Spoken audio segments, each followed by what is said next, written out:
Lodestar Esports now coming over to this bear, and the Volibear seems to be first to be going in with the ultimate. Sejuani ultimate missing the backline completely. MF ult coming down, taking down only the Volibear with the Vi ult in the backline on the ADCs. The jungler's gonna go down.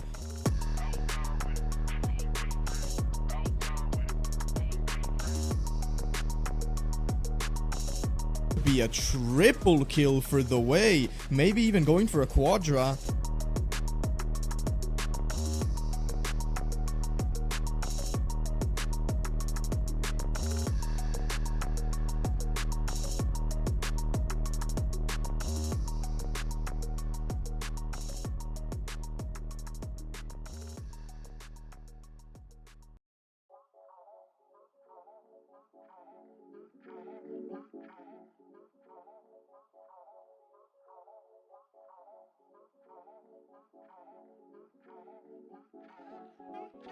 Hey yo, 6-0!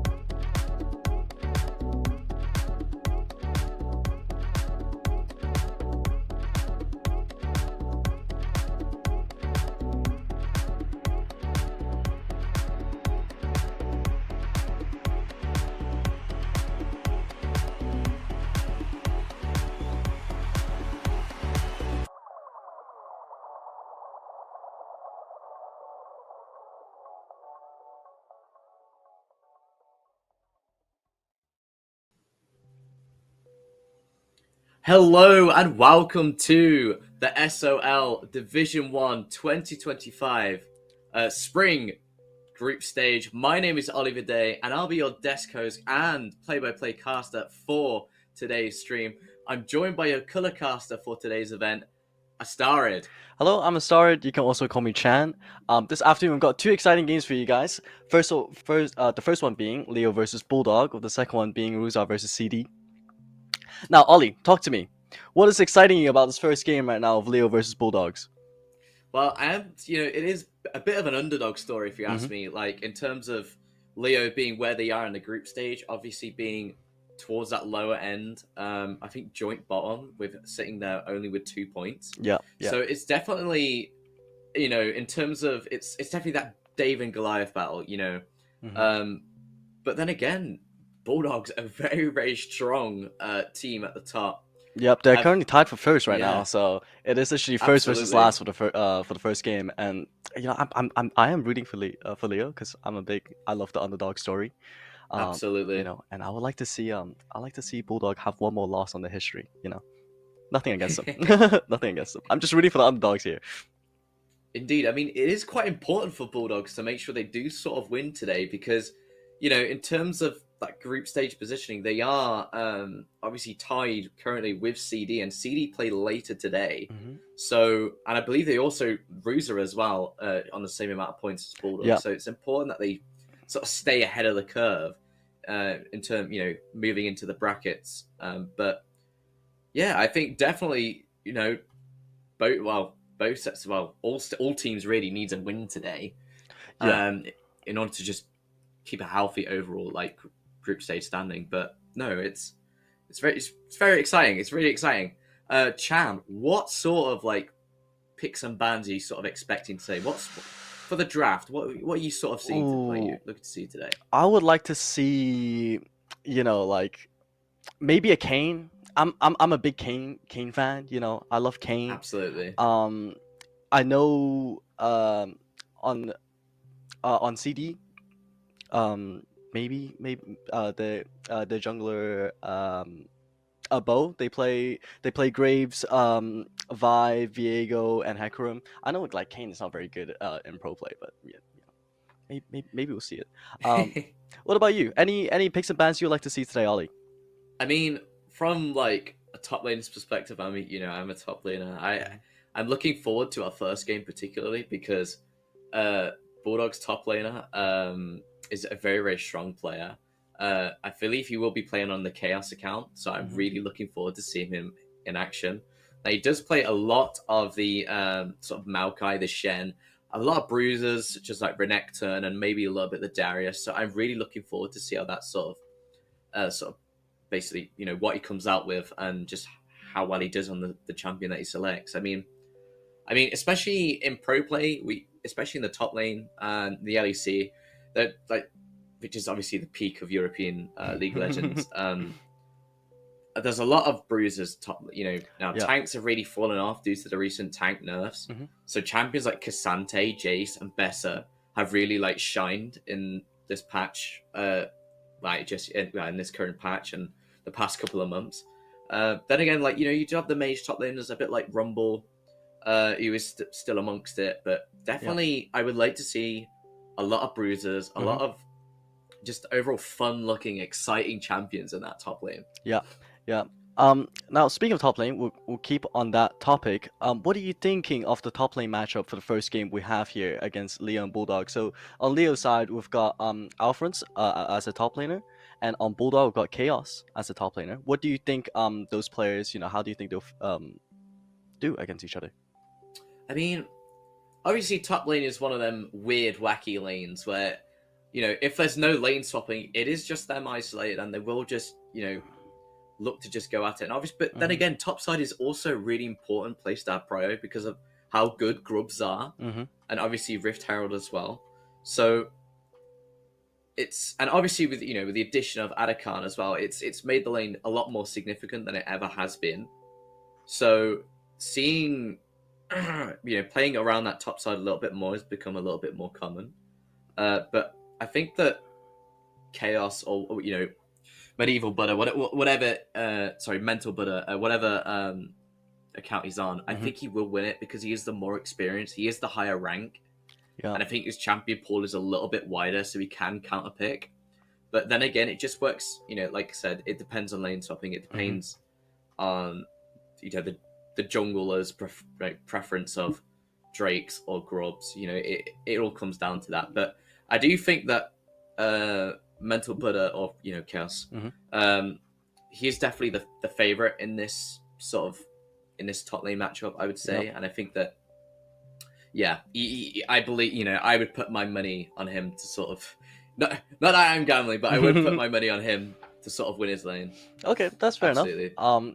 And I'm gonna flip it around a little bit here. I think Alphonse is lower rank. I think Masters compared to Chaos's Grandmaster here. Grandmaster, but yeah. I do see a little bit of Gangplank on Alphonse's play history, and Gangplank recently just got buffed, and I love Gangplank. I love watching Gangplank lane. It's very interesting to see, and you know what? I think that's one champion I like to see picked for top lane, Gangplank for sure. Absolutely, he is an absolute nuisance because obviously he just stops once he puts down his barrels, do a lot of damage, by the way. It would just he just basically cuts off any chances of you trying to farm comfortably. He's got a lot of poke about him, which for most melee top laners is a bit of a struggle to farm, especially champions like Maokai, who obviously Mental Buddha or Chaos plays a lot. Yeah, it can be quite difficult for a champ like Maokai to farm. He'll have to Q max a lot, which isn't ideal considering you don't want to burn through that mana, especially in the early game. Yeah.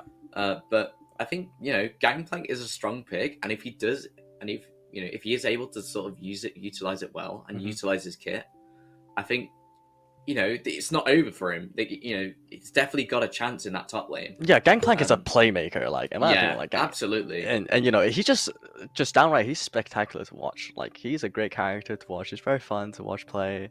And yeah. Okay, let's switch the conversation a little bit towards the mid lane here for the first game. On Leo's side, mid lane, we've got Forserd, I think that's how you pronounce the IGN. Yeah. And on Bulldog, we've got. Oh, you might have to help me out here. I believe it might be Raftur or Ratur. Pretty sure. Ratur? Should we go with Ratur? Let's go with Ratur. Great. But yeah, no, two very interesting sort of mid laners. Obviously, for Ratua. A lot of the Akali, Yone, maybe a little bit of that Yasuo as well, which is very engaged style characters. And then obviously on the other side, see a lot more mages, I would say. Hui, yes, your Victors, your Syndra, Aurora, Silas. Definitely some Yone in there as well. But yeah, I definitely. mean, I would say more mages for Sword. yes, definitely. I would say. I mean, Victor, obviously, a very very strong mid laner right now. Even though he did get nerfed a couple of patches ago, he's still just in this mage meta. He's just really strong, and obviously being the top picked mid laner in LEC, I think that's really that is something. That speaks If the volume. pros, You know. yeah, it does. It does. If the pros can identify that this character is really strong, then why not play him? Yeah. It's definitely one of them, and he's got such good poke, and he's just able just to shred down high HP like champions and just pretty much delete anyone. Yeah. Especially if he builds a lot of magic pen, that really works well with his Q and his ultimate really well, because his ultimate just shreds anyone in his path. So it's quite important. But no, I think the mid lane matchup is a very, very, like the top lane, is a very, very close sort of dynamic. I mean, but then again, the jungle as well. I would like to see how both junglers fare. Obviously, a pretty even rank. Both masters.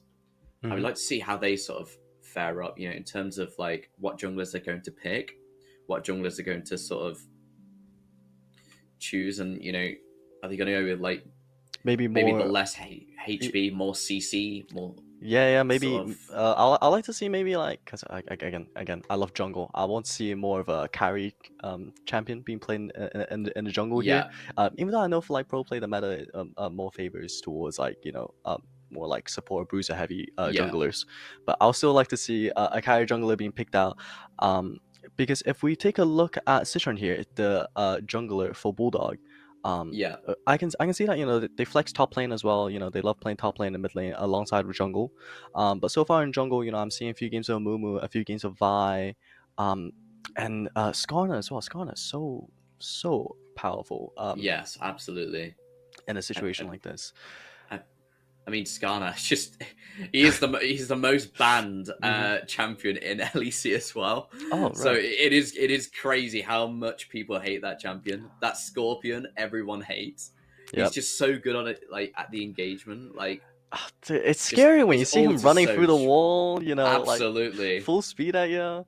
And next thing you know, you're skewered in his ultimate. You're basically a kebab. You are literally a kebab. Yeah, and it's a very, very strong champion. So we'll be able to see if they sort of get that champion through the draft. I believe we are going to head to a small little break here, so stay with us, guys, as we will be back with the draft hopefully soon.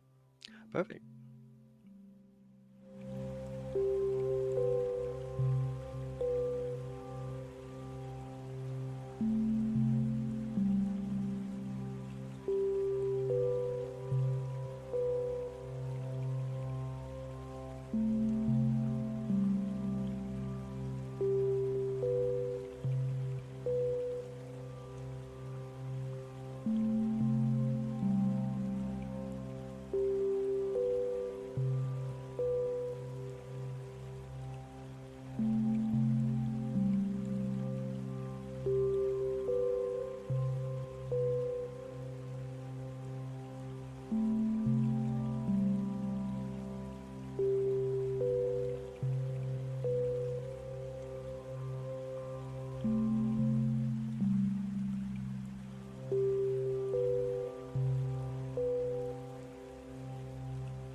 Ayo, 6-0.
I can see the shadows look like you. I gotta forget, find something new. There's no going back for you and I. You and I. Don't know what you want, I need to know. Don't pick up the phone when I try to call. Tell me what is wrong, oh, what is right. What is right. 'Cause now it's too late, nah, nah, nah. Too late, nah, nah, nah. Too late, nah, nah, nah. Too late, nah, nah. Now it's too late, nah, nah, nah. Too late, nah, nah, nah. Too late, nah, nah, nah.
Hello and welcome back to the SOL.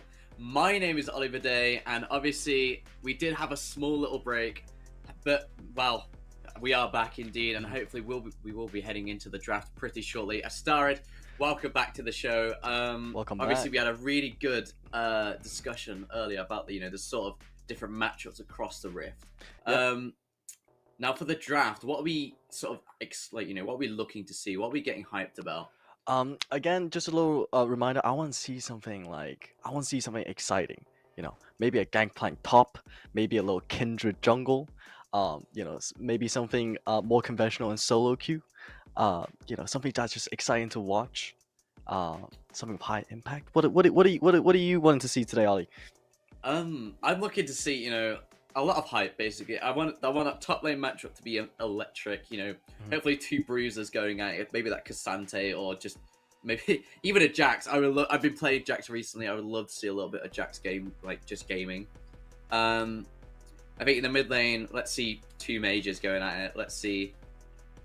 I would say that I'd love to see a little bit of Victor if they can squeeze it through the draft. He is really strong. But then I would like to see a bit of an engaged sort of assassin style mage like Silas, maybe a Kali. But then just moving across like down to the bot side. I mean, I don't really, obviously just a support. I like to see a tanky support. Maybe Maokai. I would love to see a little bit of Maokai Nautilus going on. Yeah, Just Nautilus. any I love the sort of Blitzcrank, you know. playmaking. Yeah, any playmaker yes, supports. absolutely. Mhm. Yeah, I love them like high risk, high reward supports, you know. Yes, Oh, I it's so fun absolutely to love it. watch. You either make a fool of Indeed. yourself or you're the hero, you know. There's no in between, and that's what I like to see. You either go 10-0 as Kindred or you go 0-10 and you get flamed, you know. Yeah. I mean, like, I look, either that support that steals everyone's kills looks great on the stat board, or you're just that support just hyperfuse and just loses lane. There's no in between. But no, I would love. Hopefully, we don't see that lane swapping. I don't want to see lane swapping. I think that'd be quite boring to see. But it is doing it now, and I understand. Come on, let's just proper raw League of Legends. Let's just see it. Just a little reminder here: on the first game, we got Leo versus Bulldog. Yep. And the second game, we got Ruzeh, versus CD. Yep. I mean, two very hype matches. I mean, obviously, just stay with us for both of them because this one's a bit of a David and Goliath sort of story. Obviously, Leo being that David versus that Goliath that is Bulldog. And then maybe later it's the clash of the Titans, really. It's Ruzeh versus CD, who are both top. Yeah, both joint tied for first place. I think that's a four-way tie. Four-way tie, yeah. And Bulldog being one of those teams. So, if you're Bulldog, you got to win today and just basically stay amongst it, really. And hopefully don't battle it against a lower team. But Leo, they just got to go for it. They're the littler team, they're the smaller team. I think they're sitting at 2 points currently in the standings. So obviously, it is important for them to get some more points on the board so they can progress to that brackets stage later on. Yes, a lot to gain. But no, it's looking really hype. Hopefully, we will be getting into our draft pretty shortly. Now, I think obviously the recent patch could influence that. Could you give us any insight on what sort of happened in the last patch? So in the latest patch, we can see a lot of items adjust. Seal being adjusted, IE being adjusted here, Abyssal Mask, Ricklets and Blade Steel Caps also being adjusted. You see nerfs coming in for Huig, Kalista, Cogmal, Lulu, and Warwick. Buffs coming in for Ashe, Echo, Gangplank, Jace, Nautilus, Sion, Teemo, and Yasuo. Which is why I love to see a Sion, a Gangplank. Absolutely. In the top lane, that'll be fun.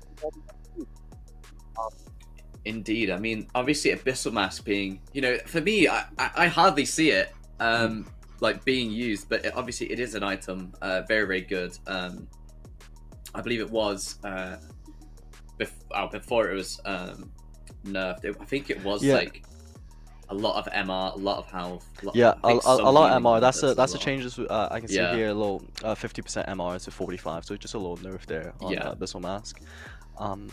But we can see the changes on IE. Cheaper, but deals a 5 less 80. Interesting to see. Yeah. But no, it is being slightly cheaper as well, which means, if you're in that bot lane, maybe that Jinx does manage to get a hold of that Infinity Edge just a little bit sooner, which is not ideal. But we will see our first bans coming in. Maokai and Draven being banned here, along with that Ambessa. Definitely two strong, currently top lane champions as well. The Maokai can be played jungle or support. And we are seeing that Jace ban as well. The Jace, obviously, did get buffed this patch, and also they sort of nerfed Tank Jace, but he is still really strong on that top lane. Yeah, The we know Alistair, the on Facade for Surd there. He's a very good Jace player, very good Jace mid. So probably smart to see the Jace go there. indeed, definitely a comfort ban coming in there. I mean, the Alistair though, I kind of like that Alistair ban. Alistair is very, very good playmaking support, very good on engage. Similar to Vi ban here Vi, for yeah. jungle. Vi also a very good playmaker in the jungle here. You know, you can build a tank or a bruiser, very very strong. And we are seeing the first selection. We are going to see that Cogmore and that Cassante as well. I did think we might see a Cassante just because how strong that champion is on currently. I mean, you're seeing maybe that Jinx being teased. Would love to see that Jinx, actually. How are Very you entertaining. feeling towards the Jinx versus Cogmore matchup here? I think, I think Jinx, if she can play to that late game, will scale. But then again, Cogmore is just Cogmore's can also Cogmore, scale man. as well. Just very I would say even sort of matchup there. It just depends on how aggressive the players play. Karma here on a Yeah, Leo. Karma support. Love to see it. I'm not a very, fan, I have strong. to say. It's way too Yeah. strong for my liking. But here we go. Aso mid. Oh, Aso. Oh, Or maybe Spoiler. no. I think teasing a lot of Yordles. And we will see that Okay. Rumble. I think that will be a Rumble top. Love to see that. I was excited for Aso there for a second. I was Yeah, like, to no be fair, way. no, we don't see it often, do we? We do not see it often. Oh, were your predictions right? Are we gonna see a Skarner this game? Yeah. I think if they squeeze it for the draft, it can give them a very, very nice sort of engage advantage over their opponent. It will, Yes, and we they're will gonna lock see it. it in. I Okay. know there are some people in the chat that hate that Scorpion. Trust me, I sort of do, but you gotta be honest, he is really fun to watch. That's why people hate him. He is so good. Has a really nice kit, very good at engaging, just being a nuisance all around the rift. But we did see that Scorpion that everyone hates getting picked. And we will see the finalizing bands, that Aurora and Wukong. Wukong, a strong jungle champion, very, very strong, very just good at just being a massive tornado, just spinning, doing loads of damage. The Jukes as well. Here we can see Yone coming in as the final ban for Bulldog here.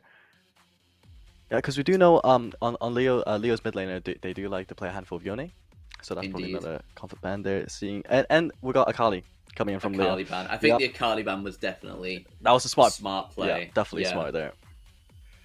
Because if that Akali's just able just to get really, Ooh, Lulu support coming in here for Bulldog with.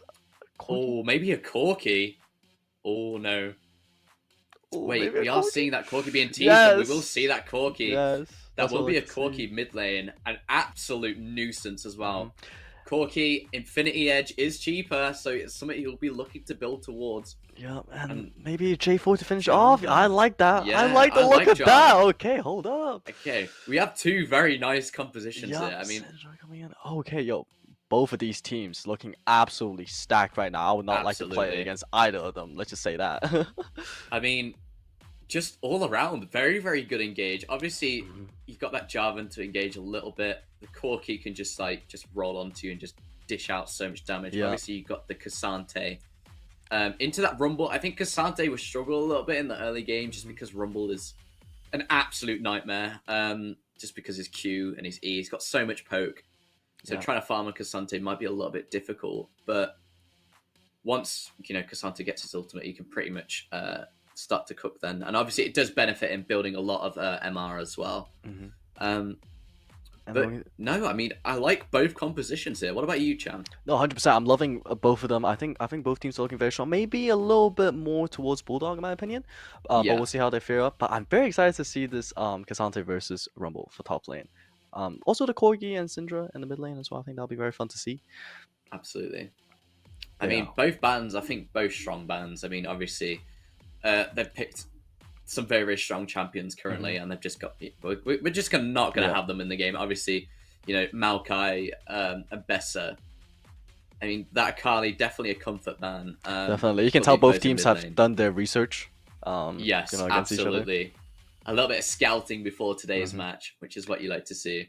Yeah, you always love to see it when they come prepared, you know. But again, I want to go back on this Jinx Lulu versus the Kog'Maw Karma. What are you feeling Yeah. about that? I mean, I see. The thing is, if Cogmore builds properly Mm-hmm. and just basically, he does have a lot of range. He has a lot of good poke. Yeah. But then so does Jinx as well. And Jinx has, she's really mobile. Mhm.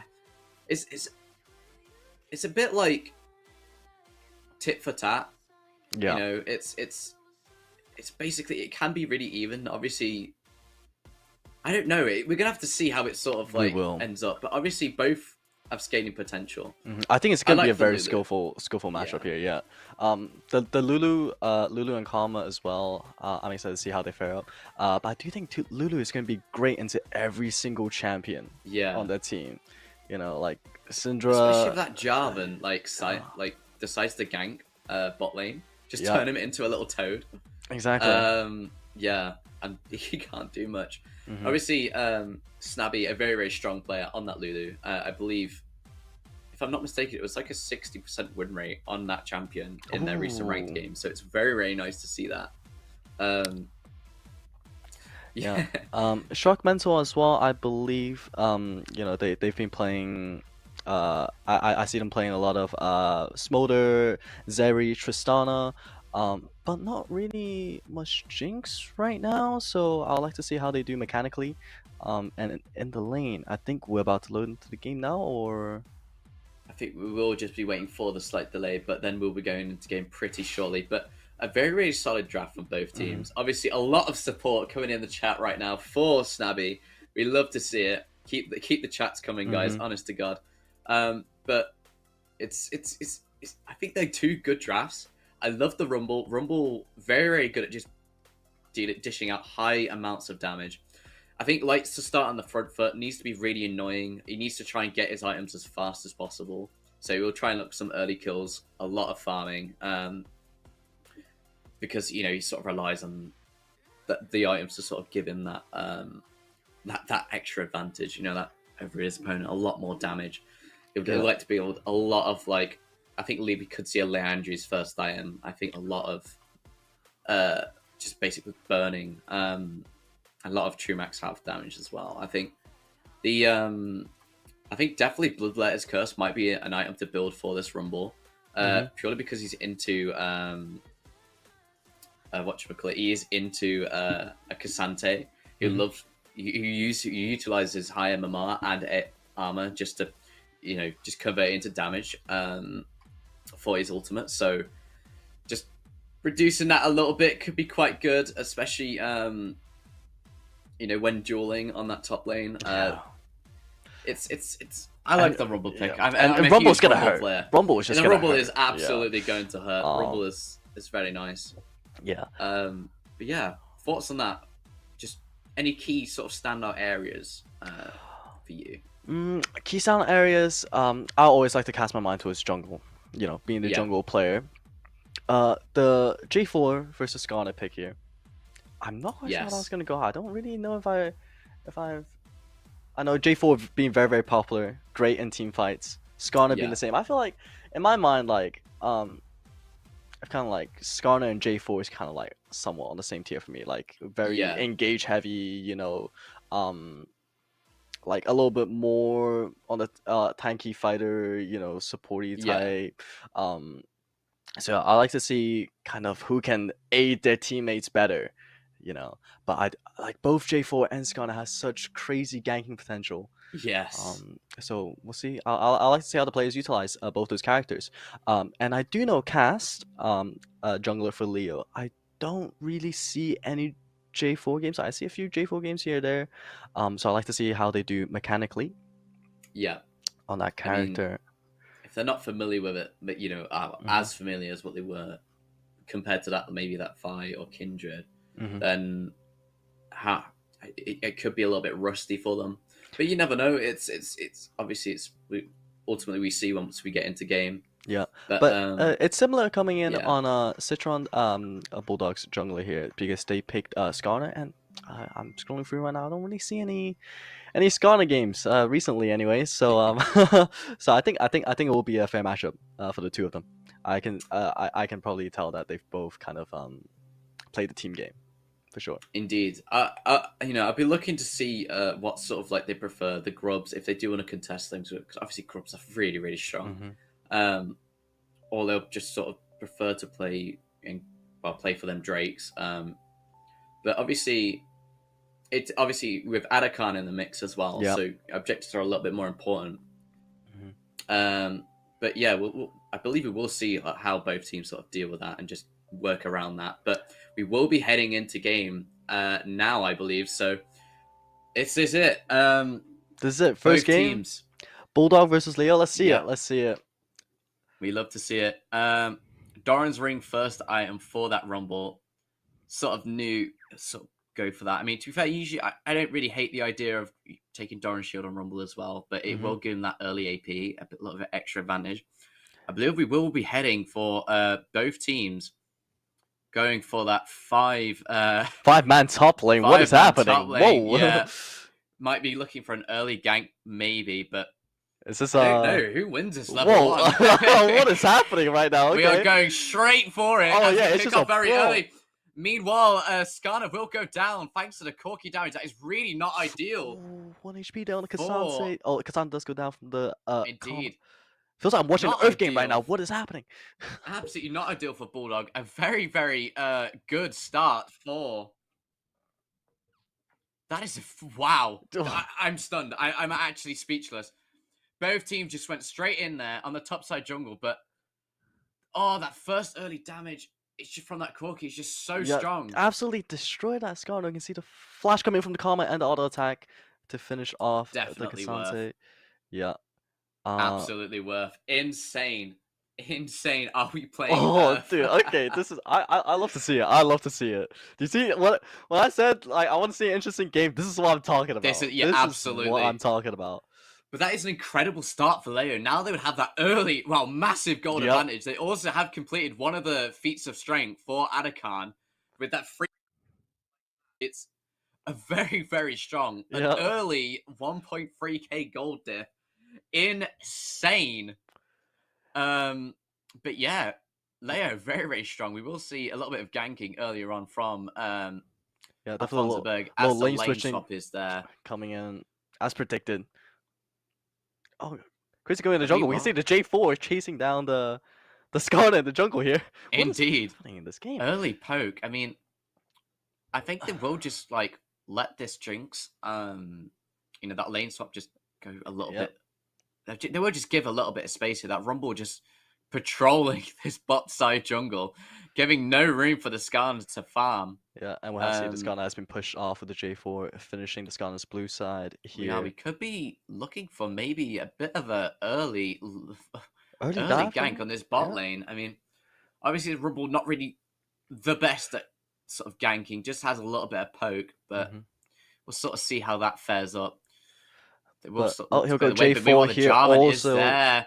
This could be another kill for Leo, and it will go down for that Cogmore. That Cogmore starting very, very nicely into this game. 2 kills and 2 assists. Thoughts on that, Astara? Perfectly executed there, I have to say. Very, very calculated. And we do see a proxy coming in here on the top lane. I don't think Leo is not sure if they have a plan on the response to the lanes lane switch here. We can see the TP coming in for the Rumble. But yeah, that dive cleanly executed. Pretty clean, yeah. Yeah. No one falling for it. It's very nice dive, but there will be, I believe, nearly 2 plates coming for Shark Mental on this top side, which is very, very nice. Now, obviously, Alfonso Berg just manages to get back, just to basically just try and stop any more progress. He is struggling for farm. He only 3 CS on the board, but he does have 3 assists to make up for that a little bit, but he does need to start farming his wave, which he'll start doing now. Especially now that Jinx has a few platings under her belt, she is going to be doing gold to gold. For sure. Absolutely. Absolutely. A very, very nice start here. Yeah, here we see 4 kills. Oh, Kasante moving up to the mid lane. Maybe we can see a little action going on here. Probably not there. He's backing off. Top lane is still a mess right now with the Karma and Rumble chilling together, and the Jinx and Lulu taking it back, presumably going back to bot lane. Or maybe they'll stay top. What's the play here? I think they are going to stay top. But we are seeing, obviously, the support joining Alphonse in that top lane now. So it's a little bit more even. But then again, that Jinx does definitely have the CS advantage.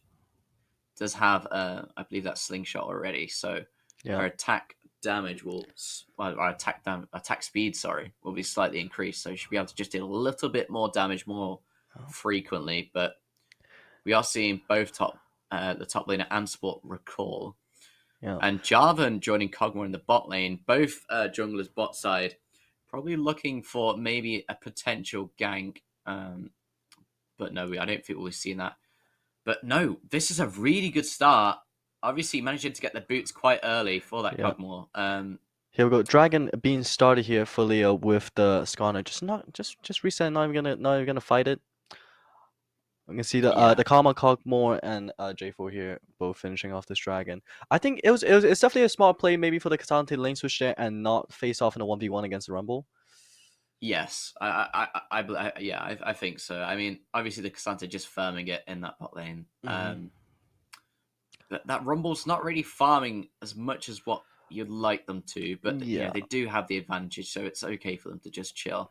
Now, that Jinx, obviously late game she'll start to become an issue if you just let her farm. But Kog'Maw's doing not bad as well. Okay. The Corky poke just too strong for the Skarner to try and just compete with, so they will just back off. Is moving topside, looking to maybe probably start the grubs. Will do that, but the Corky just rolls up on him, and he's being absolutely melted. Citron trying to live, will escape through the wall.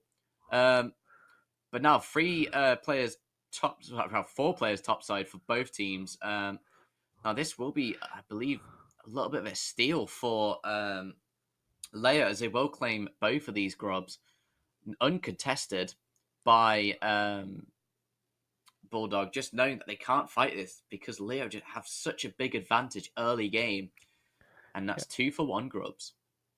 Not bad, bringing them a little bit closer towards the field strengths here. Let's see this replay in action. Yeah, Forstun just managing just to dish out that damage. Obviously 2 levels ahead of his opponent Citron. But Citron managing to get 1 grub out, so not completely over. Does need to get all 3 for the next set if you want that buff. But it's not ideal for Bulldog. I think that early sort of mess in that top lane has just put Leo a significant margin ahead, and it's going to be very hard to close that gap down. They need to be really, really smart about how they sort of play around that advantage. But obviously that's will be 2 objectives on that feat of strength for Leo now. A little bit closer to completing. But this is what I like to see. Leo, the underdog, coming with an early lead right now. Indeed. It is exciting to see, and obviously they're doing really well. A complete shock. I think from Bulldog's perspective, this is just a very shaky start, and they need to sort of bounce back. Yeah, they need to catch the rhythm again. This tournament. Yeah, and Leo still holding a significant 1.7k gold lead. Yes. Not bad.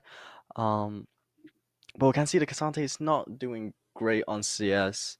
No, he's being caught up by that Rumble. Obviously, Rumble does does have it easy. It's able just to clean waves like it's no end. But Rumble does start a little bit later towards that Leandris. Yeah.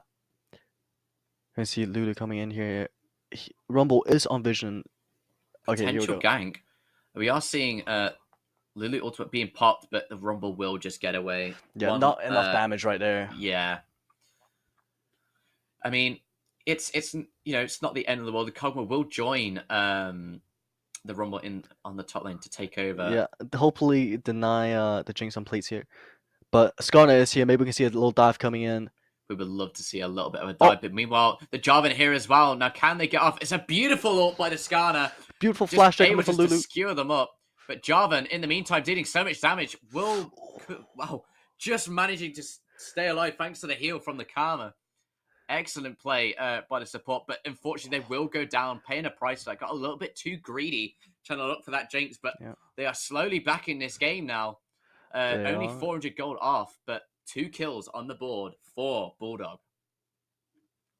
That Lulu flash there, I would say that Lulu flash, like, from the J4 ult, like, that probably won them the fight. That was crazy. Yeah. And what a Skarner, beautiful. Yeah. That Scorpion everyone hates into the Jinx. Beautiful play all around there. Sensational. Exactly what you want from your jungler and ADC when they start combine.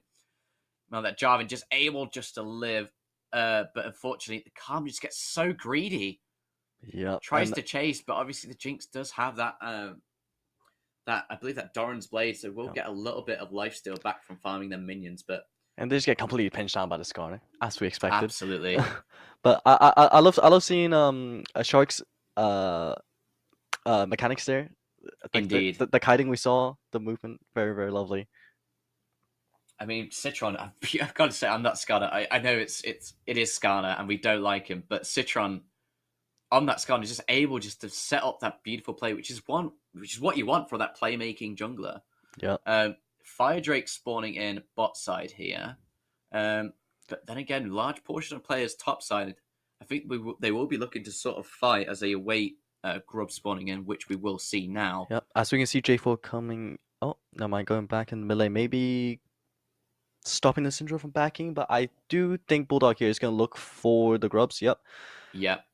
Now it is 4 players top side versus 3. We can see a TP coming in. Yeah, we are seeing a TP, probably that Cassante. Oh no, it will be that Syndra. We've got one Grub there being stolen by a J4 on Leo's on the blue team. Yes, and that will be 3 Grubs for free. A very even trade. But then again, it's looking really good for Leo. I mean, obviously managing to steal one of them Grubs does deny that extra buff. Yeah. From having it, but they could get first turret in it, and if they do get first turret, that will be them seizing that Adakan. Unable to contest is the Syndra, and that will be Adakan. The feats of strength going to them, so a very, very strong start. They do manage to get that Adakan. Now, obviously, the importance of Adakan is cannot be argued. I mean, obviously, with the improved boots as well, it's just so strong. Now, what are your sort of thoughts on this Drake here? A very, very nice Drake, I would say. Yeah, I like Leo here coming in with a Drake advantage. You can clearly see J4 maybe paying more attention onto Drakes. Oh, hold up, teamfight happening here. We are seeing a very, very nice Scanner once again. Rumble not able to do anything there. Now, obviously, they will need to back out, otherwise they are losing that wave pretty quickly. Syndra able just to survive. Yeah, we can see the Skarner lurking the top lane quite a lot here with the Jinx and the Lulu. Kind of a crazy trio going on right now. The Skarner coming with all the CC, the Jinx with all the damage, and Lulu with all the shield and the peel.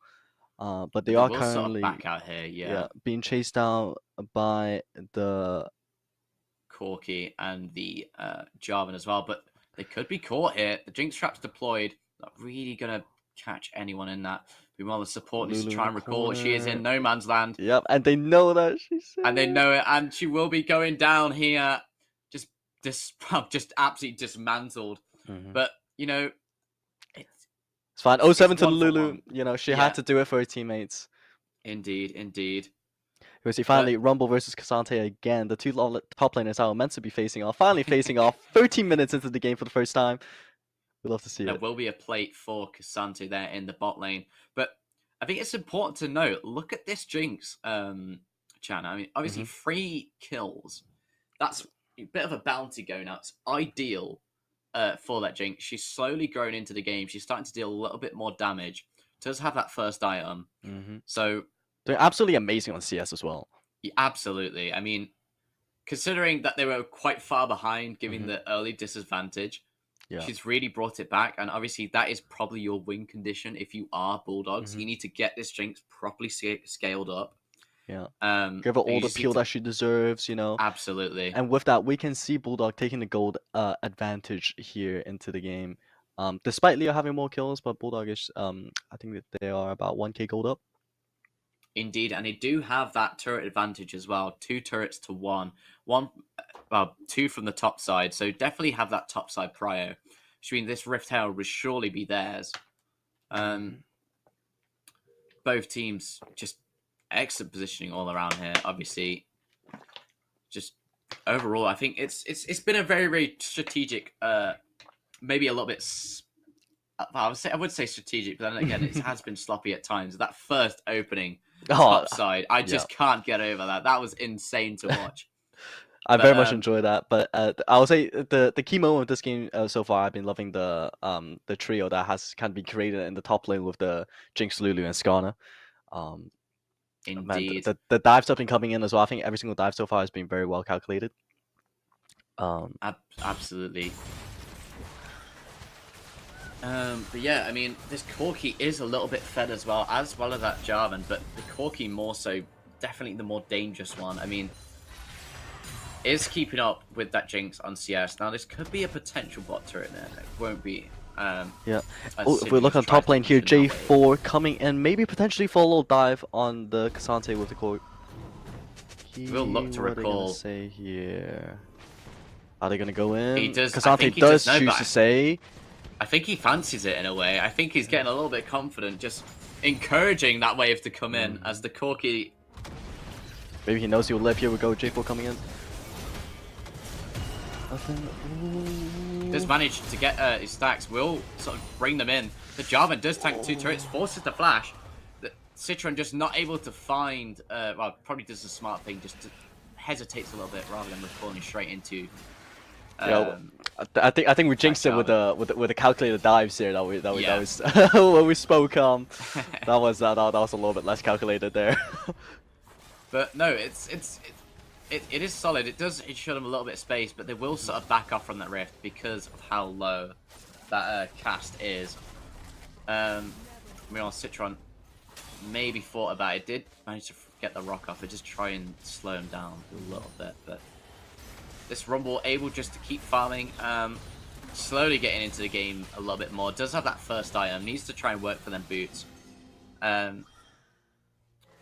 But yeah, I mean, a very, very strong performance. It's very even now. The game has evened out definitely a little bit more so. Obviously, a little bit of a gold diff favoring Bulldog. They've managed to claw that back a lot, which is really, really nice to see. Yeah. But no, Leo still in this game, still leading this game on kills. Just needs to probably work for them turrets a little bit. But I think definitely the smart play for the Hollow Radiance definitely is a smart play for that Cassante, especially definitely against the Rumble. Yeah. Yeah. Even if not against the Rumble, like Comet is still dealing crazy amount of damage. You know, with her power Qs and stuff. Indeed, I mean, I believe that they will be looking to fight him. Oh, a very, very nice engage. Just how is that? I believe that Jarvan able to live does take a lot of damage. But the Skarn did need to flash out. But pretty even. No, you know. No one dying. Yeah, nobody's dying. It does force the jungler to recall them, and that should be a Drake for Leo. Sorry, for Bulldog. And good work from Bulldog here. I think Citron definitely one of the key players for Bulldog thus far into the game. Perfect stun coming here from the Syndra. Oh, good lucky for the J4 there. We are seeing a little bit of a fight in this game. The rumble damage being so excellent. Just able to clean up. It will be trades galore. I think something will go down. And that Cogmore finding, I believe, 2 in that fight. Very nice play by Leo. Well, the Corgi there finding 1. That was... I think that was right after Dragon. Leo must have just, you know, caught back with the team and saw this fight. Oh, what a rumble! Yeah, what a rumble coming in. So much. Oh, J4 coming in with a flank as well. Good strong play. I think probably should have looked to maybe clutch on that Jarvan a little bit sooner, but that Rumble is just able to live and just able to deal so much damage. That Cogmore does have a slight advantage now. Obviously, will be pretty strong. I mean, yeah, Rumble all on that fight. 1 and 4. Yeah, that was that engagement on the Rumble ult there. That's what I like to see. And also, you know, it's kind of a ADC against ADC right now. The Kog'Maw and the Jinx clearly being the most fed person Indeed. on the individual teams. It's important to know that Corki hasn't also died this game as well. That bounty is stacking up. 300 gold. So they probably want to look to smite used on the Krugs. But That's worth right there. obviously Worth every Citron- time. Every time, yeah. Citron not having Alfonso Berg take any part of their newly claimed jungle, but there could be a potential dive coming in. Probably not. We'll just look for that red buff. But there will be Rift Herald going the way of Leo. Probably not ideal for Bulldog, but obviously it does grant Leo. It does grant them like that extra turret advantage because they will be able to use their Rift to just push lanes a little bit more. So far, from what I can see, I feel like the jungle on Bulldog side, the Skarner has been doing very good in the team fights, but the J4 has had a little bit more better timings on the objectives and stuff, which is why we can see the extra dragons and the the grubs contesting and that herald that was just taken. Definitely a little bit better on the timing Indeed, here. Citron able just to isolate a beautiful ult will Take out hopefully the Karma. be able to live, but no, won't, despite the Poppy ultimate. An absolute brawl in the mid lane. A good poke here from the Jinx, able just to get this job in really low. Oh, nice manages to flash on the ultimate. jab. Excellent play, and definitely an important flash there made by Cass. Sort of live there, but will be 4v4. But obviously, like Santi is alive and does deal a lot of damage, but so does that Rumble. Yeah, the Rumble we'll probably and the back off Corgi, both of them just shredding the wave, not even letting them come on the tower, not even giving them a chance. I mean, the Corki is still really far ahead. 2 kills, 5 assists. So is that Kog'Maw. That's got to be the dive targets for that Cassante and Skarner. Yeah, but we can see both teams here moving towards Atakan. How quickly are Leo going to be able to do it? They're doing it really well. They're just that's shredding it. it. It shows A the lot of damage that they have. Absolutely, and this will give them the withdrawal buff. And I believe the 25% bonus onto the onto every objective. So it's, you know, given the fact that they have that Grubs and the Drake buffs, Fire Drake and the Ocean Drake, that will give them definitely a little bit more advantage in this game. But they do have that withdrawal, and obviously that is not ideal considering they are sort of, you know, in terms of kills, they're sort of lacking Bulldog, and they won't really count as kills. But We're nice also little... going to see that Rift deployed. Nice Rift. Yeah. Just basically just knock down that turret, push bot wave a little bit more. Gromp being taken as well. But meanwhile, could be found out here. Will be found out is the Cassante. Only has the Poppy to back him up, but we could see a potential dive here. Maybe not. There we As go. the Jinx does also manage to joining take in the down that Rift. party. And as soon as Jinx comes in, everybody leaves. Everybody understands how powerful Jinx is. Especially with Lulu and Cassante being able to pilfer. But are they gonna look for something sneaky here for the Jinx, maybe? We're seeing a TP Probably coming not. from the Rumble. 5 players for Leo in the bot side. Rumble going mid to probably clear that wave. They probably are going to look for this Drake. Will be the Hex Tech Drake. Cloud Drake. Very, very nice. Sorry, Wind Drake. But once yeah, again, Leo on be claimed. on the objective timers. It seems like Leo so far has just been a step ahead. Absolutely. I mean, they've got the superior lead on kills and on the objectives. What a Rumble ultimate. Just able to follow up. The damage is so there. This Cassante needs to try and follow up, but he will just be shredded. Cannot live at all. And they need to back out of Bulldog, otherwise they'll be putting themselves in a very dangerous position, but that will force a withdraw from from the Corki. But then again, these don't count as kills, they are withdrawals. It will only grant them 200 gold. Not ideal for Bulldog, but they have to get some of these withdrawals out, and they do. That was a great fight for Leo to take, because they basically had nothing to lose. Yep. but everything to gain. And we can see only the Cassante there going down on Bulldog side. But Very, very nice play by Leo all around here. Just definitely coming into this game, the underdogs, and have just taken us all by surprise. I mean, just able just to get that really, really early front foot in. And they need to sort of... Obviously, they do have that jinx for the side of Bulldog, but I don't know. Are they just too fed at this point? Only a couple deaths across the side for Leo. well, we're about to find out. But the damage is insane, but they will punish. Great Kaz Lulu on coming in here, Java. saving the Syndra. Good play here. That Jinx finally Yeah. coming into the game a little bit more. Does manage to have that Infinity Edge. A couple of kills for Syndra in the meantime, as she does have that Scorch Fire Torch, but unlucky by Citron not to try Ooh, and find nice. D either. Does force the flash. Can they burn down that Karma? No, they won't. Yeah. Great flash and But- dodge coming in there from the Karma. Indeed. It just avoids giving Bulldog an extra kill there, which obviously would definitely bring them back into this game a lot more. Yeah. They will take a turret for that. Very, very nice fight by Bulldog. Just being a little bit more measured in their approaches to team fights. But I think that team fight answers your question, Ollie. I think, you know, Bulldog is definitely, they're still in this, still dealing crazy amount of damage, even though some of the players are not, the KDAs are not looking great, but they're still very, very strong. And Absolutely. the team works well, great together. I believe that is that Evan Shroud as well. So that Syndra just has a little bit more movement speed, so she can engage a little bit better. Yeah, and Lulu And as for the well Skarner- doing bits. I feel like, you know, the Lulu on Syndra on the last team Yeah. fight there definitely saved everything. Indeed. But no, very, very strong play by Bulldog.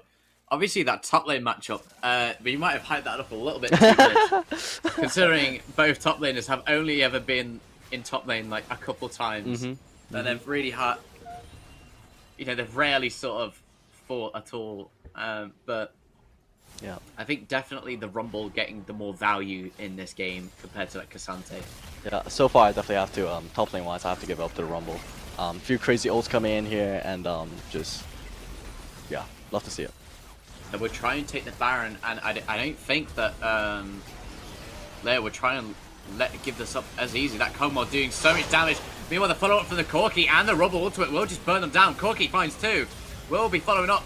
Rumble will find 3, and Corki finding 3 in that fight. Amazing play. 4 kills on the side of Leo? Leo. Yeah. Very strong play. This Corki still not died. 5 kills, 7 assists. Will get the stagger onto that Lulu. Yeah, love seeing that From little 1v1 coming in with the Karma and the Lulu. Indeed. I'll go with the support. I'm not sure too much what the Skarner was doing. It just Yeah. tanked so much damage early on. But look Great at that engage engage coming in from the J4. Yeah. Just setting up Beautiful play. for both Rumble and Corgi there to deal massive damage. Now, this is a little bit scary now for Bulldog, as they do have that Baron buff. They will look to try and push this. Potentially, I don't think they will be able to end this yet. Well, this early yet, but they are doing really well, Leo. Yeah. The absolute underdogs in this match have just came out and surprised everyone. They now have a very, very healthy 5k gold diff lead. Yeah. It's very, very nice. It is starting to get scary for Bulldog now. If Leo plays their cards well, one more team fight and they can end this game. Absolutely, and we will see Citron does get to the kill on the spot, but will be punished for it. But we are seeing that Jinx managing to get a kill, but they will go down. This Corki and Kog'Maw are so fed. They're shutting everyone in their path, and they could potentially go on to sort of end the TP being used by the Rumble to sort Yeah, push this bot wave up a little bit more of that, and they will be trying to look. Let's see how well to get Syndra into this here base. can play tower defense. Not bad, killing the wave pretty quickly here. That was a good fight. I'll say G4 there went in a little bit deep on the Jinx. Maybe just a little bit too deep there. Indeed. I mean, that will be this bot base turret being taken. Now, they will be able to sort of push into the base a little bit more, especially considering that mid wave is on that but mid turret, but they will be looking top, and it will take the Hextech Soul as well. Yeah. Very nice for Leo. Just everything going their way thus far. Yeah. Bulldog had a little bit of a shock. We're seeing some funny chats in the chat. Cogmore apparently scripted. He's doing so well. 7 kills, 2 deaths, 11 assists, and with such high CS as well. But let's not forget, this Corki has been alive all this entire time, able to get that Infinity Edge really early on, thanks to some early couple of kills in that top lane. But So very close to strong Bulldog. play. So close. It is. And again, I think that team fight again shows how ahead Leo is. Because as soon as the team fight finished, all the players knew what they had to do, which house to push to get a dragon and stuff like that. One step ahead once again. Love to see it. Absolutely. Alda able to spawn into the game now. Will be coming in 5 minutes time. We are seeing Baron respawning in 3 minutes, so it's the Baron buff slowly disappearing, but I don't think they'll be able to get much more value out of it now. They have opened up the base, which is ideal for Leo, which means any team fight they can just rush in and hopefully look to end. But with this solo, just look to keep farming, probably play for that next Baron, and hopefully try and end the game on point from there. Now, a very, very big goal diff in this game so far. 30 minutes in, 19 kills to 10 kills, but it's very, very strong. Yeah, 7.5k gold diff coming in. Yeah. This Corki has a 700 gold bounty. Hasn't died the entire 30 minutes and the entire duration of the game. But they will head top side because they do want this top side turret gone, which they will do, and we'll probably look to push this wave a little bit further in. Will be met by Bulldog. Bulldog not going to give up this wave so easily. But They need to get some value out of this Cassante. I think it's a very, you know, if they were able just to dive in a little bit more, but I don't think they're able just to utilize him because this Corki's so fair. He'll just be able to burn down. There's way too much damage on Leo. Yeah. On Leo's team right now. For the Cassante to be able to do anything. But it is getting really scary for Bulldog now. They are probably just one team fight away from losing. Indeed. I mean, obviously they've lost that topside jungle now, as we are seeing that Jarvan move in and basically clearing it out. Citron did probably try and look for a dash there, but probably wasn't going to get much from it. And Only managing to get the 8 gold from the Raptors there. This poor Scorpion. Yeah, but to be fair, it could be one might argue in the chat that it was deserved because they did pick Skarner, but it's definitely not ideal for Citron here. Obviously having a really good mid game as well, doing really well, managing to set up a lot of kills for their team, but unfortunately, that whole topside mess, I think, has just put them really set them really far back. Yeah. Now this Jinx, let's talk about this Jinx. 333 CS, you know. And counting. Yeah, and counting. True. 7 kills. Does have 4 items. Sorry, 5 items. Are we looking to see them just maybe get a little bit more, you know, just have more of an impact on this game, or is it just overshadowed by this Corki and this Cogmore? Yeah, I think if Cassante could do a little bit more here, maybe we can see the Jinx shine a little bit. But so far, I don't think there's enough peel for the Jinx to really shine here. As we see the J4 being caught out, ult comes in from the Skarner here. Beautiful ult indeed used, and it will be going to, it will be absolutely shut down. Absolutely, he Another just got caught out for there. Syndra. Yeah. Definitely going under the radar here. 3, 2, and 2. Able just to hopefully work towards some more items. They are in the base. I don't think people realise this. They are in the base. Oh, here we go. They The are bash looking coming. to end. One turret has gone down. They are doing a little bit of a backdoor. This Corki and this the Jinx ult is used. Meanwhile, the stasis is used, but they have opened up the Nexus. Probably not ideal, considering they did pay that Corki's bounty for it. You know, Corki did die for that. Now, Here were 2 aggressive if they get some more TPs kills coming in. here, they could potentially look for that Baron. And there is an objective on Baron, so this could put them but just put them on the road to recovery, basically. They will probably look to try and open this mid turret up, because Santi will tank for a little bit while the wave comes There in, we go. and they will take it. Or maybe try and they're look looking for for the inhibitor end. as well. It Yeah. could potentially end. Well, I don't think they've got the wave two. I No, don't they think do will. not. Oh, but meanwhile, Citron tries to use the Hextech gate, but will be caught out. Yeah. Now they're forced to fight here. He will But with no mana. cockball, spit everywhere. Spin everywhere. Keep Able to spinning. get out. Not ideal. Very, very, very, very scary there. Now, obviously, they would now have to reset and look for that. Probably work towards that Baron. Yeah. But meanwhile, we are seeing the TP in. We are going to see the potential backdoor from the Rumble and the Corki coming in as well. They all They need got to two just hit the TPs. Nexus, and it will hit the Nexus. The Skarner Skarner's able to here. do much, and The that Skarner will do be anything. Leo Esports, Oh. the underdogs, defeating Bulldog. Excellent play by Oh my- Leo. Catching Bulldog completely off guard with the back Move the door. back door, yeah. As I say again, Leo, one step ahead. That whole game, one step ahead. One step ahead, Mhm. absolutely insane by Leo. You know, coming into this, they were bottom, well, joint bottom of the rankings, only Mhm. sitting 2 points. But now they've sort of arrived. Let's say, Chan, they have arrived. Yep. They've defeated a top opponent in Bulldog, and they just outplayed them Yeah, from they the straight start. up just did. From the beginning, it was Absolutely. very, very calculated, very, very nice. I love seeing the J4 they're having the tempo advantage compared to the Scar in the whole game. It was very, very nice to watch. I was really surprised by that performance, I have to be honest. I'm really, really surprised. And I was amazed. It was such an entertaining game. Leo, just incredible. I mean, that back door was beautiful. They kept Yeah. doing it as well. That's what's sort of surprised me. Bulldog just pushed a little bit too far, got a little bit greedy trying to take Mm-hmm. that inhibitor. Didn't get out the way they wanted to. Probably should have reset a little bit sooner. And I think we will be seeing the stats for that game. I mean, like we saw there, just a lot more kills in this Mhm. game, a lot more towers, just objective diff, I would say.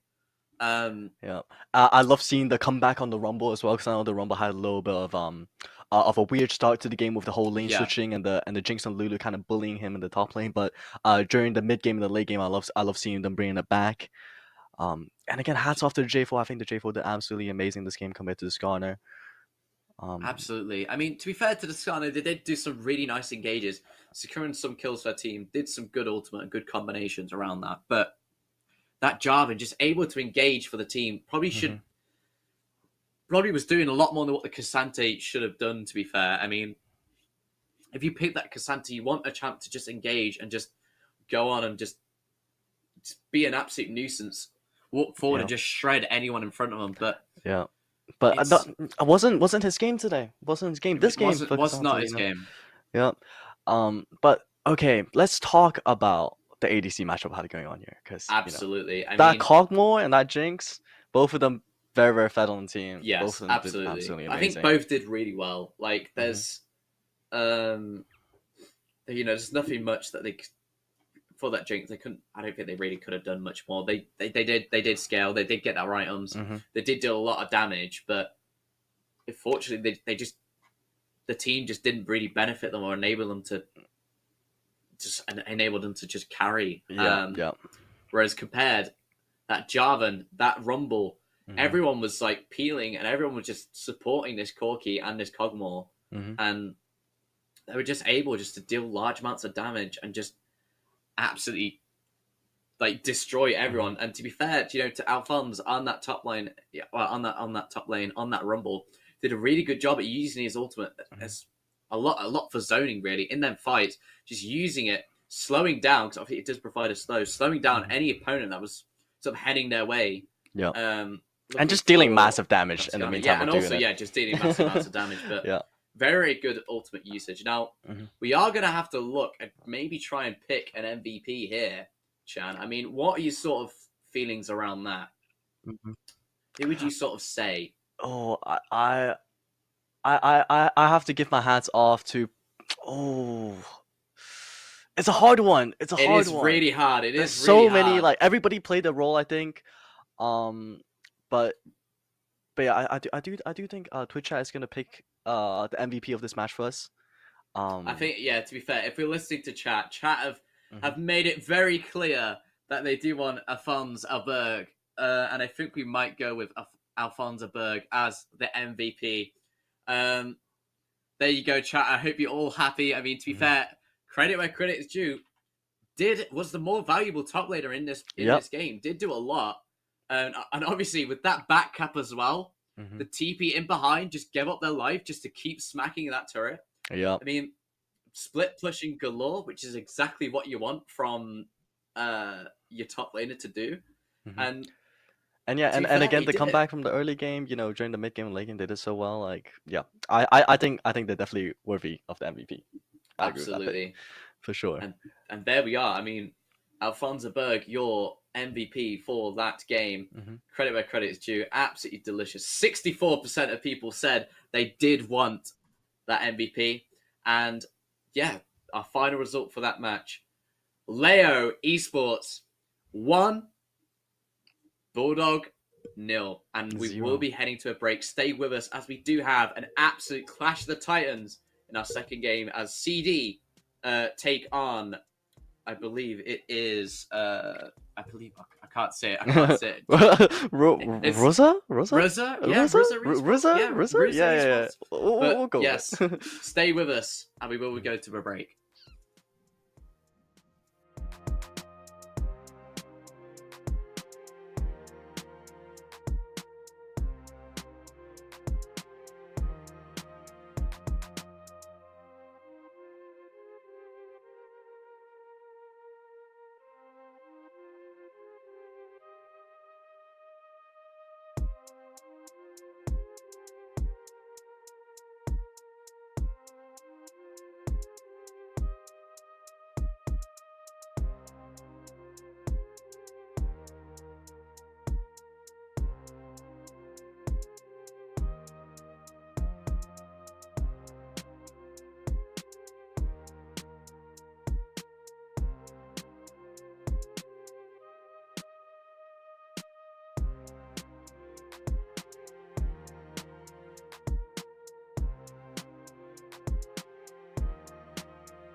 I can see the shadows look like you.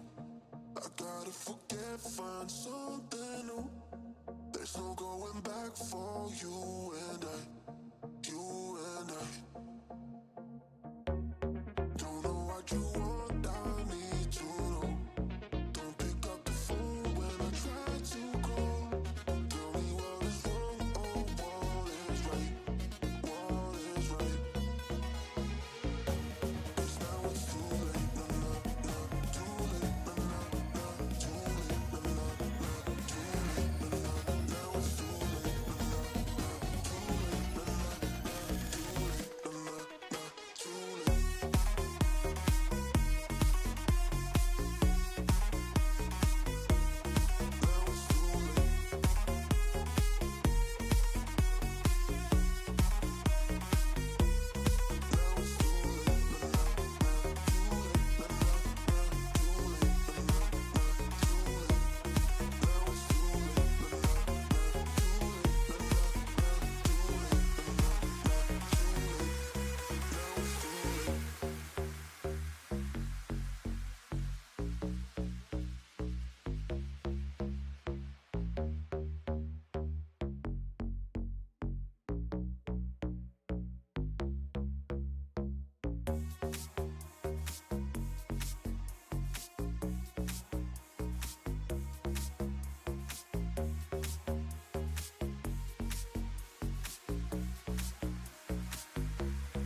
Welcome back. I mean, a very, very good first game there. Obviously, we are doing best of 2, so Bulldog has the chance to peel back and hopefully just perform a lot better than what they did.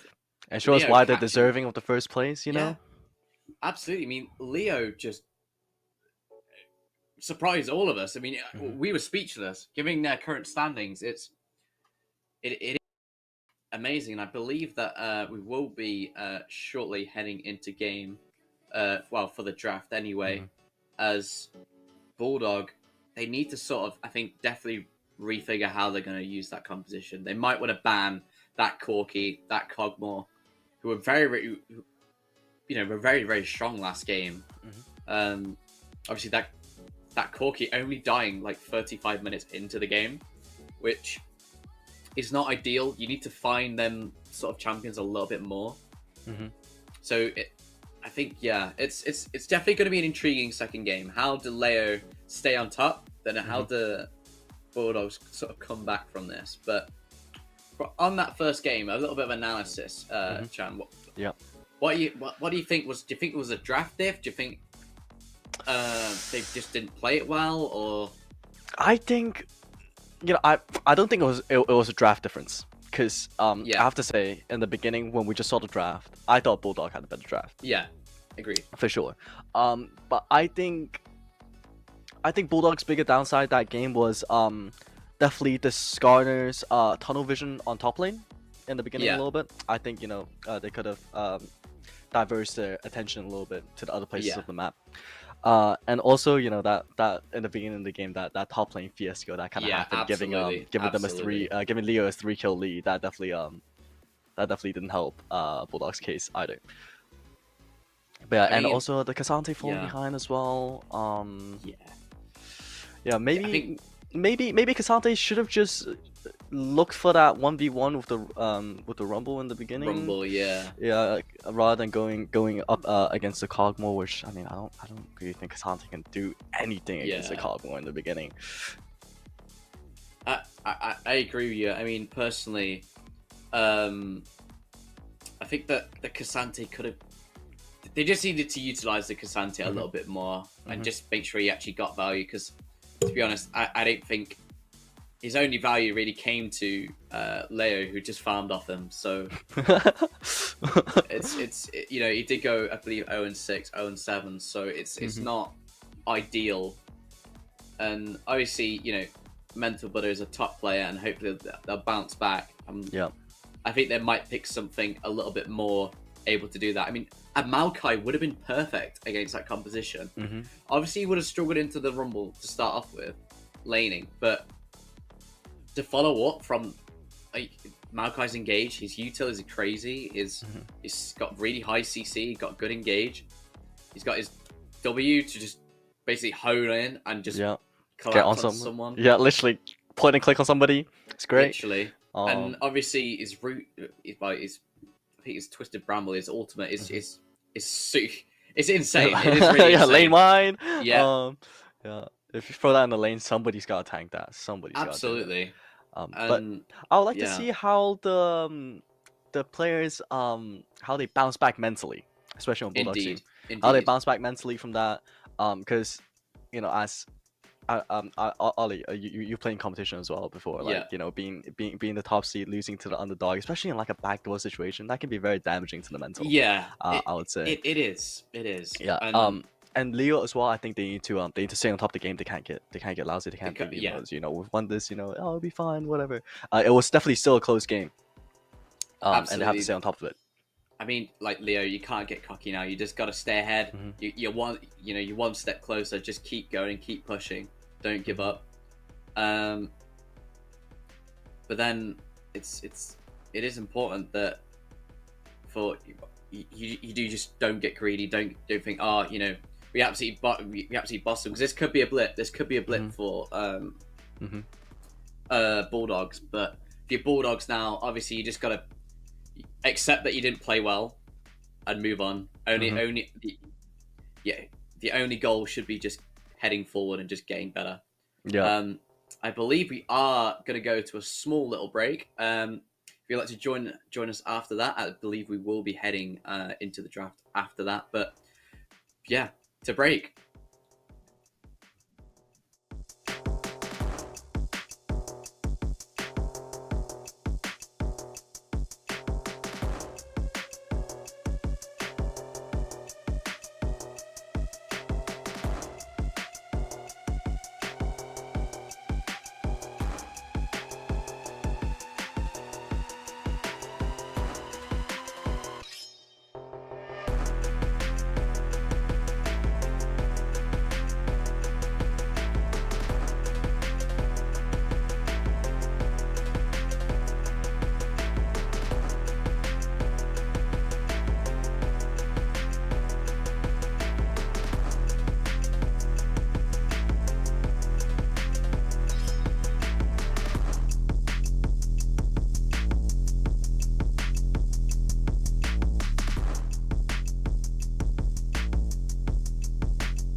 Hey yo, 6-0.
kept holding on, but now that it's too late, I got nowhere else to run. How can I come out of this alive? Watch it all go up in flames.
Hello and welcome back to the SOL. I mean, after just having a very, very strong performance for Leo Esports, they did claim, albeit with a cheeky backdoor, but an overall dominant performance by them. They do have the lead in this series. Obviously, it's best of two, so we'll be looking to go into that second game pretty shortly. But Astrid, welcome back. I mean, obviously, Thank you. an excellent performance by Leo Esports. How would you sort of like see them going into this next game? Do you think they'll maintain that? Do you think that maybe they'll take a different approach, or just As what do you as expect with what we've spoken about before the break, I think the most important thing for the players will be all have a fresh mental reset, both for Leo and for Bulldog. I think it'll benefit them a lot to come into the second game with a fresh mindset. I would like to see them kind of have the same approach going, because I do think it worked really well. With kind of like a major top laner dealing with damage, but like it was just great. It was a high risk, high reward kind of team, and I love to see it. And here we are moving into the draft. Let's see what our first ban's gonna be. Jace, coming in again. Understandable. Very, very strong. Just able to be like tanky and just build like high damage mage items so, as well. Like, the range is just crazy as well. It is ridiculous. Yeah, Maokai ban. Okay. I mean, we That's did kind of speak understandable. about how strong Maokai, would have been, for Bulldog. The Draven ban once again. I think we might see pretty similar sort of bans. I think for Bulldog, you've got to sort of ban at least the Corki or the Kog'Maw. I think the Corki more so. Corki causes a lot of problems and did in that last game. Just able to live for so long. I mean, the Ambessa ban, I get it. Again, basically, Leo just banning any engaged like champions. The Kindred ban, finally. Oh, really? So, okay, I see. It is a comfort ban. Obviously, Cast, a very strong Kindred player. Very. Cassante, Kindred, okay, we are seeing yeah. that Cassante ban as well. A lot of top laners being banned here. For Oh, here we go. Vi picking in. I know. we are seeing the Vi. Yeah, Cass as well. A very good Vi player.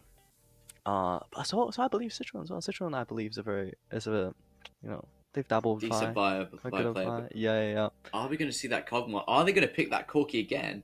I think if they do, then obviously that's a little bit of an issue for Bulldog. But no, we will see that Sejuani, a nice, just jungle selection there. She is, I believe, the second most picked jungler in LEC. Sejuani definitely a strong jungler, has so much CC, able to very slow. versatile. Yeah, you basically tanky, CC, versatility, movement, like everything you need. Yeah. And we are seeing that Karma again. Thoughts on that, Chan? Oh, I do like the Karma, but this time it's coming. Is it on a different team this time? It is. It is. Yeah, Bulldog yeah. picking it this time, along with that Ezreal. So, What I do like Water is that Pike. It's that Yeah. Pike. I think Pike, that it might always be a exciting. Pike. Yeah, Yeah, always exciting to watch. you'd love to see it. Just able just to follow up and that execute anyone who's low HP. Just able. Just it's a scary gameplay with Pike, and obviously the hook, good little bit of engage. So slippery as well. Like He is. He's so good at getting away. It's insane. But we are seeing that Yone ban, that Akali and Ari ban. Okay. Very interesting for Leo. Just basically, they do not want any of that engaged champions whatsoever. And we are seeing that Aurora ban. Now, we are. Tryndamere. What I is would love to see happening a right bit, now? I would love to see a little bit of Tryndamere. Oh, little Teemo. Teemo is understandable though. He is an absolute nightmare on the Rift. Absolute menace.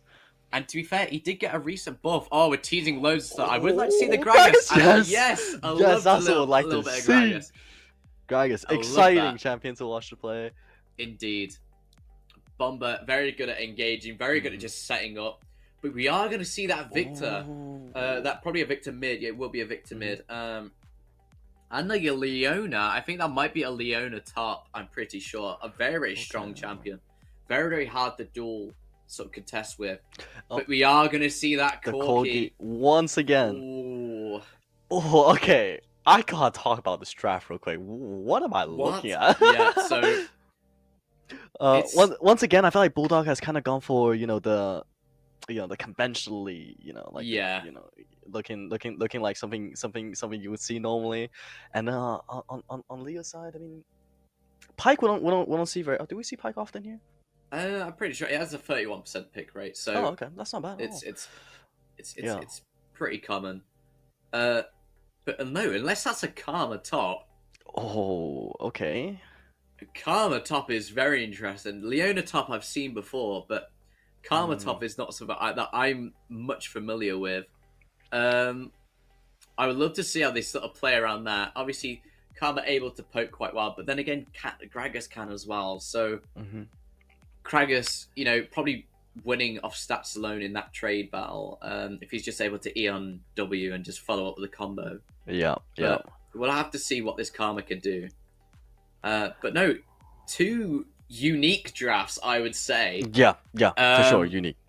I gotta be honest though, I think that Leo Esports draft, it favors my heart a little bit more because I see that Sedge, I see that Corki. Yeah. And we are seeing that Corki Cogmore again. We knew they were an absolute nuisance last game. And they've just left it open, so maybe we'll see absolutely, the they same left thing it happen open. again. And Gragas like, oh my god. Yes. I'm so excited to see the Gragas in play. Yep. So excited. A little bit of Bomber. Alfron's, we did see Alfron's Bomber in the chat a little bit ago, so hopefully we get to see a little bit of proper Bomber action going on. Yeah. And we can see, the Sejuani there. Absolutely. Giving the team a little tankiness. And obviously it's CC as well, when you think about it. This Vi, realistically, she doesn't really have much to sort of go on. Occasionally, okay, yes, the Leona could follow up, but I don't know. I think that it will just be shut down by that just Sedge CC. Yeah, and Gragas as well. Gragas E can just block pretty much anyone diving in. So And when Vi goes in with that with that R, maybe that QR, like if there's nobody to really follow it up, it's very easy for the Vi to just get one shot. Yeah, Just go way too absolutely. deep, and just get destroyed.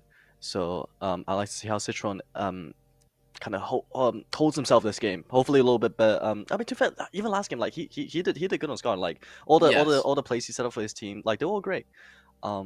Just I think a little bit, on the tempo side, he could have done a little bit better. Yeah, But yeah, we'll see how they fare this game. indeed. We are seeing that Victor finally in that mid lane. Obviously, Mhm. the most picked and wow, the most picked mid laner in LEC. So we are finally seeing that. We did talk about a little bit how strong he is. A very, very good poke, and I think basically it's a battle of just trying to stop this Corki farming and just getting any value. So yeah, I mean it's a very, very two strong drafts in different areas. I think that mid lane matchup is going to be a key battle. Definitely, I would love to see that top lane matchup because I've never seen Karma top. I don't know how that's going to Oh, work. really? Yeah, No, I know Common Top was a little bit famous maybe like a season ago, a few seasons Yeah. ago. But yeah, like against Gragas as well. I feel like Gragas is somewhat of a lane bully. Yeah, he is. Yeah, so we'll see, we'll see. We'll see. And with Leo taking the first game there, that will take them out of the last spot. That And, is good to see. And And the to be standings. fair, if they win, they can definitely join. I think be in a similar sort of position that Bulldog are in. So obviously, I think it is 2 points for every win. And And currently this Leo's sitting system- on 4, and Yeah, Bulldog's I mean- sitting on 6. So if Leo wins this game, they're gonna be tied to Bulldog. Indeed. They're definitely in and amongst it, and like this system is very, very smart because it gives everyone a chance to sort of play. If you didn't have the best of starts, it just gives everyone a chance to just catch up with each other, and it's very in and amongst it. It's quite an entertaining style of a tournament or like just tournament structure. So Okay, but I do believe the game is ready, so let's jump right into it.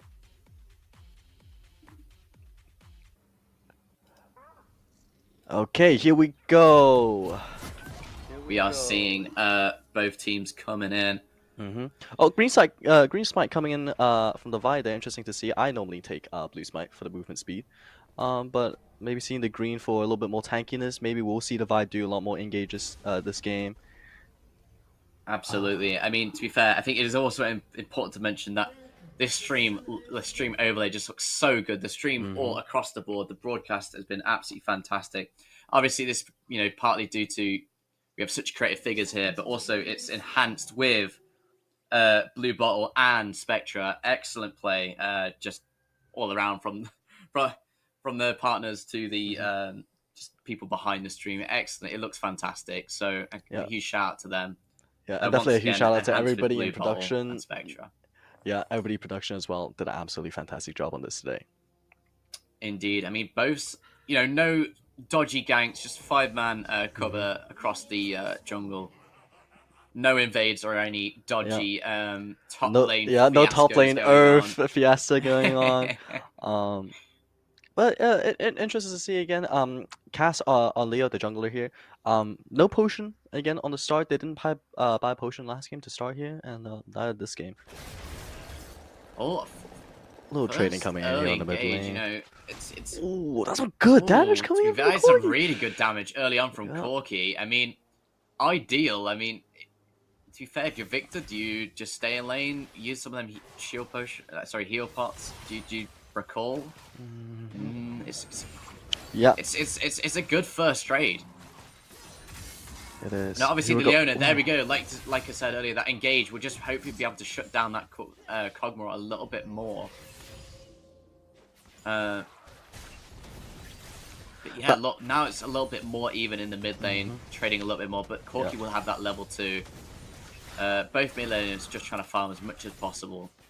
I do believe we have a very aggressive bot lane here on both teams. I would like to see who would go for the kind of like, the early aggression, maybe like a level 2, level 3 play here.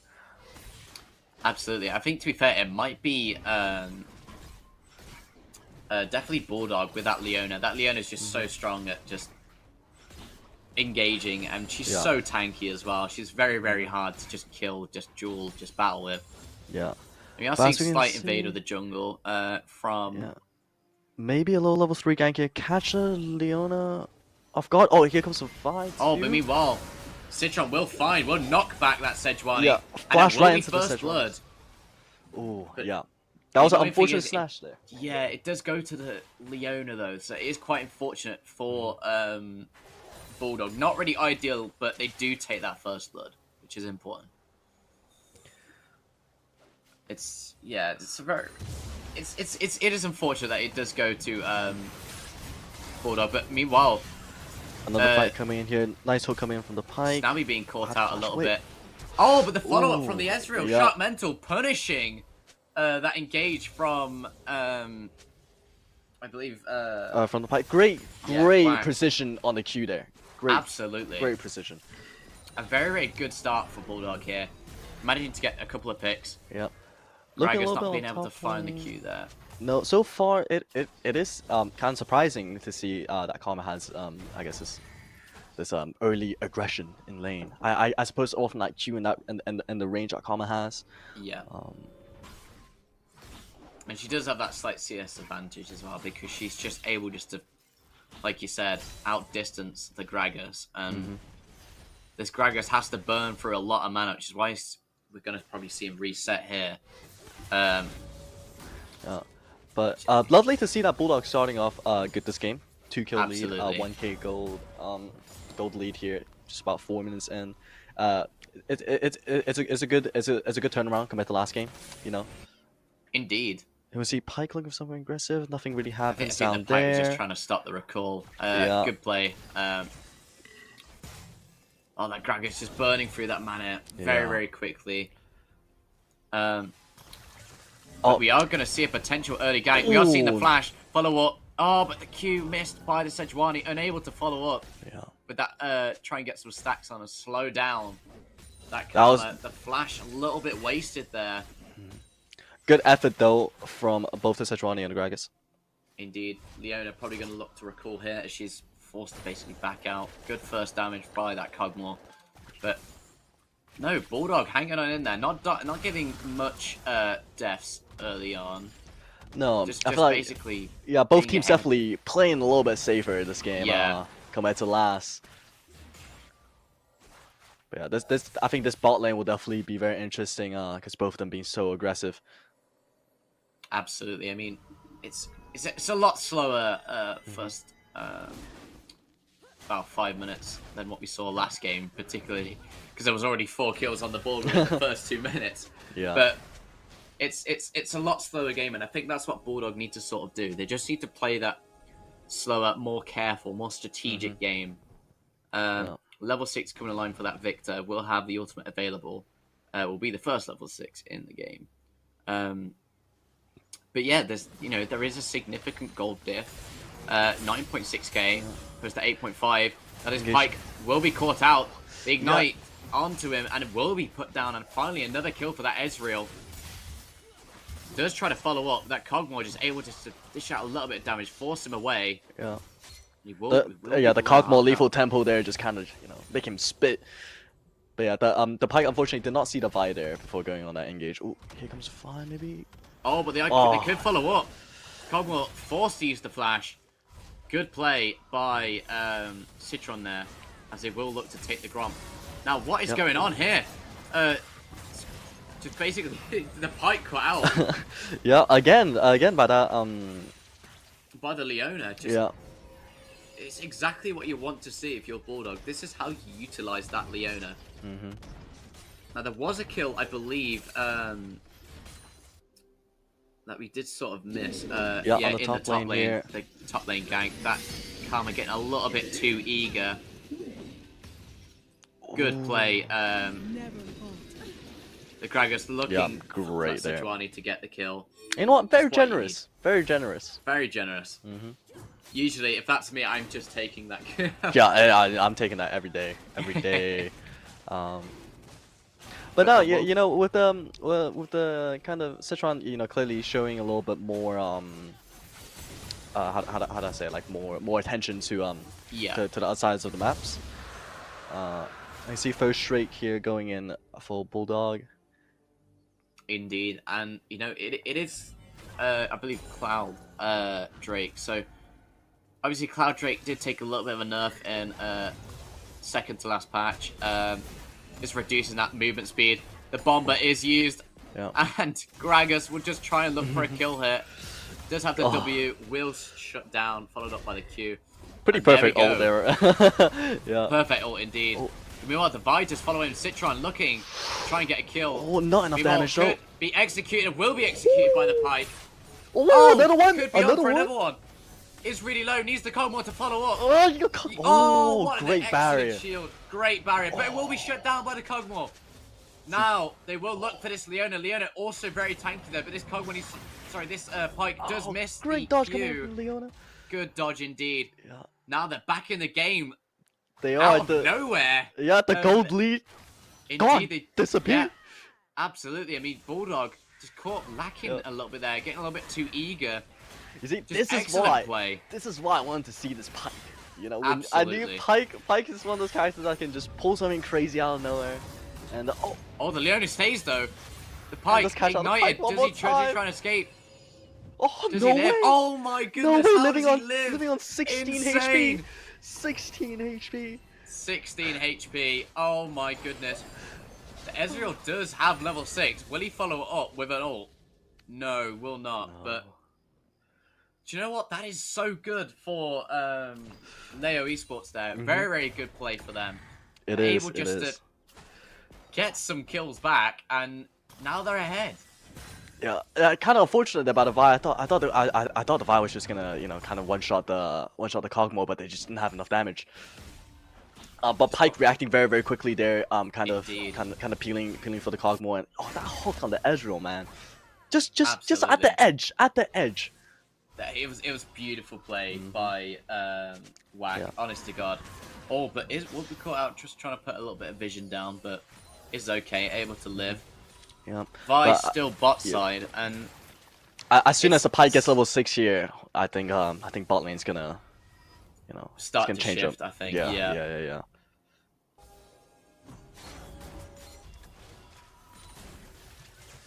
Oh, we are seeing a gank mid lane. Oh, an excellent bomber, but unfortunately just didn't manage to send that Victor far as what it would like to be. You know, still managed to keep him under the turret, but Yeah, the wall's the most annoying part. As soon as you bomb somebody into the wall, like it just cancels all the momentum. Yeah. Unlucky though, but to be fair, that Gragas is still ahead. Does have the Will-O-Wisp as well, a little bit more movement speed and a little bit more Great HP, hook coming in but here. a great hook again. Speaking Now, of the there we go. That's Leona what I'm will be talking about. executed. Manages to get level 6 just before the edge of time and then follows up. Brilliant play by Wack on this Pike. Excellent play. The hooks. It's hook after hook. It's beautiful play. You can see Just Leona here manages to get coming the in. level 6 Oh, before. that is Yeah. amazing. E. Bringing her Beautiful. in, Q back, And the damage from the Cogmore Cogmore spitting. as well. Yup. And you know what? It's definitely a worth execute there, I think. That was a perfectly played, like, that was just perfect from the Pike. That was absolutely perfect. Absolutely perfect. And it's exactly what you want to see. Cogmore getting some kills. Obviously, does get the a little bit. I think the bounty. We'll get a bounty now. 130 gold. Gragas, 115 gold. You know, staying quite far ahead on this top lane as Vi will try and look for this Void Grubs. Yeah. TP coming in here from the Karma, to look to maybe push the Gragas away. Yeah, pushing the probably. Gragas away. But, But we can't see Pike. Yeah, Pike coming in. Oh, Pike does know. Pike knows, and Pike is here. Trying to force it away. Unfortunately, does not manage to hit the hook. Meanwhile, Leona will follow up. Leona Look how does quick she is. Able just to fly around the map. But Sejuani looking will be Can met anything be with done? Leona, but that will be 2 grubs for Vi. Now Vi, you know, more than happy just to give that up, but Yeah. they will take their 1 grub from this, as I still have a chance for that 4 grubs when the next set free spawn. Yep. Getting a little deja vu right Raptors- now on the Grubs from last Pardon? game. Getting Getting a little deja vu right now from the Grubs the last game. That's kind of what we Absolutely. saw in the last game. You know. Yeah, I mean, I think it's definitely Bulldog of like they've recognized that they didn't do as well as what they'd like to on the objectives. Ooh. So, unlucky to dodge the pike. Executor will be followed up. The Kog'Maw manages to get Leona, but they've really bounced back. Yeah. We've got top. Oh, great! Oh, coming in for the Gragas. It doesn't have the E, Enough unfortunately. damage? No. No E, no E. We'll force the flash though. Could go down. Okay. Wait, unless he does Oh, find that her. was great. Excellent play, Alfonso Berg, showing what this Gragas is meant to do. Excellent play all around there. Perfectly timed from Sejuani there for a counter gank to stop the buy. Man, I love to see it right now. Beautiful That Gragas was a little bit close. I thought Karma was gonna take it there, but since the E came on, it was Absolutely. great. And the Pike as well. The fight before, I like to talk about that a little bit. The Pike E with the Leona engage. That's what we can see here. I think that's what we can see here. Look at Leona with a Q, I believe it is. Yeah. Oh, look at that! beautiful. Perfect. Beautiful hook. Perfect. Pinpoint accuracy. Yeah. Unfortunately, not to it doesn't manage to get the execute off, but it's worth because Kog'Maw gets the kill. So it's exactly what you want from your support. Great mechanics coming from the Pike. I love to see it. Indeed, the Victor being really low, but does manage to find the Pike in the meantime, but will be closed down by the Sejuani, who will look to try and follow up. Kog'Maw able to just sort of live for the moment, but will go down. The Vi able to follow up, gets that bounty, claims that bounty from that Kog'Maw, but a very, very good play by Bulldog here to sort of show we're not over yet, we're still fighting. Stay humble a little bit. And I mean, that will be Drake as well for 07 to the Pike. That was something like a Pike very much sacrificed his life there, so the team could pick off the victor. Could we see a potential steal? Sejuani staying in. Oh, huge damage Oh. coming in from the Vi here. Yeah. Meanwhile, Pike not able to do much, but They call about a Vi. we are seeing the again. follow-up. Victor does manage to come in at the right time, manages to find the Pike again. Yeah. Meanwhile, Leona would just chase the Sejuani away. Sejuani's Yeah, probably literally not for 1v1 on everyone. the Sejuani. But yeah, the Victor there dealing a bunch of damage. The Vi now, especially with the Sunder Sky, dealing a heaps of damage towards Sejuani. Indeed. It's a really good first item for Vi, as she's just able to critically strike as soon as she dives in. And now we can see Victor has a 1.2k gold lead against Corgi here.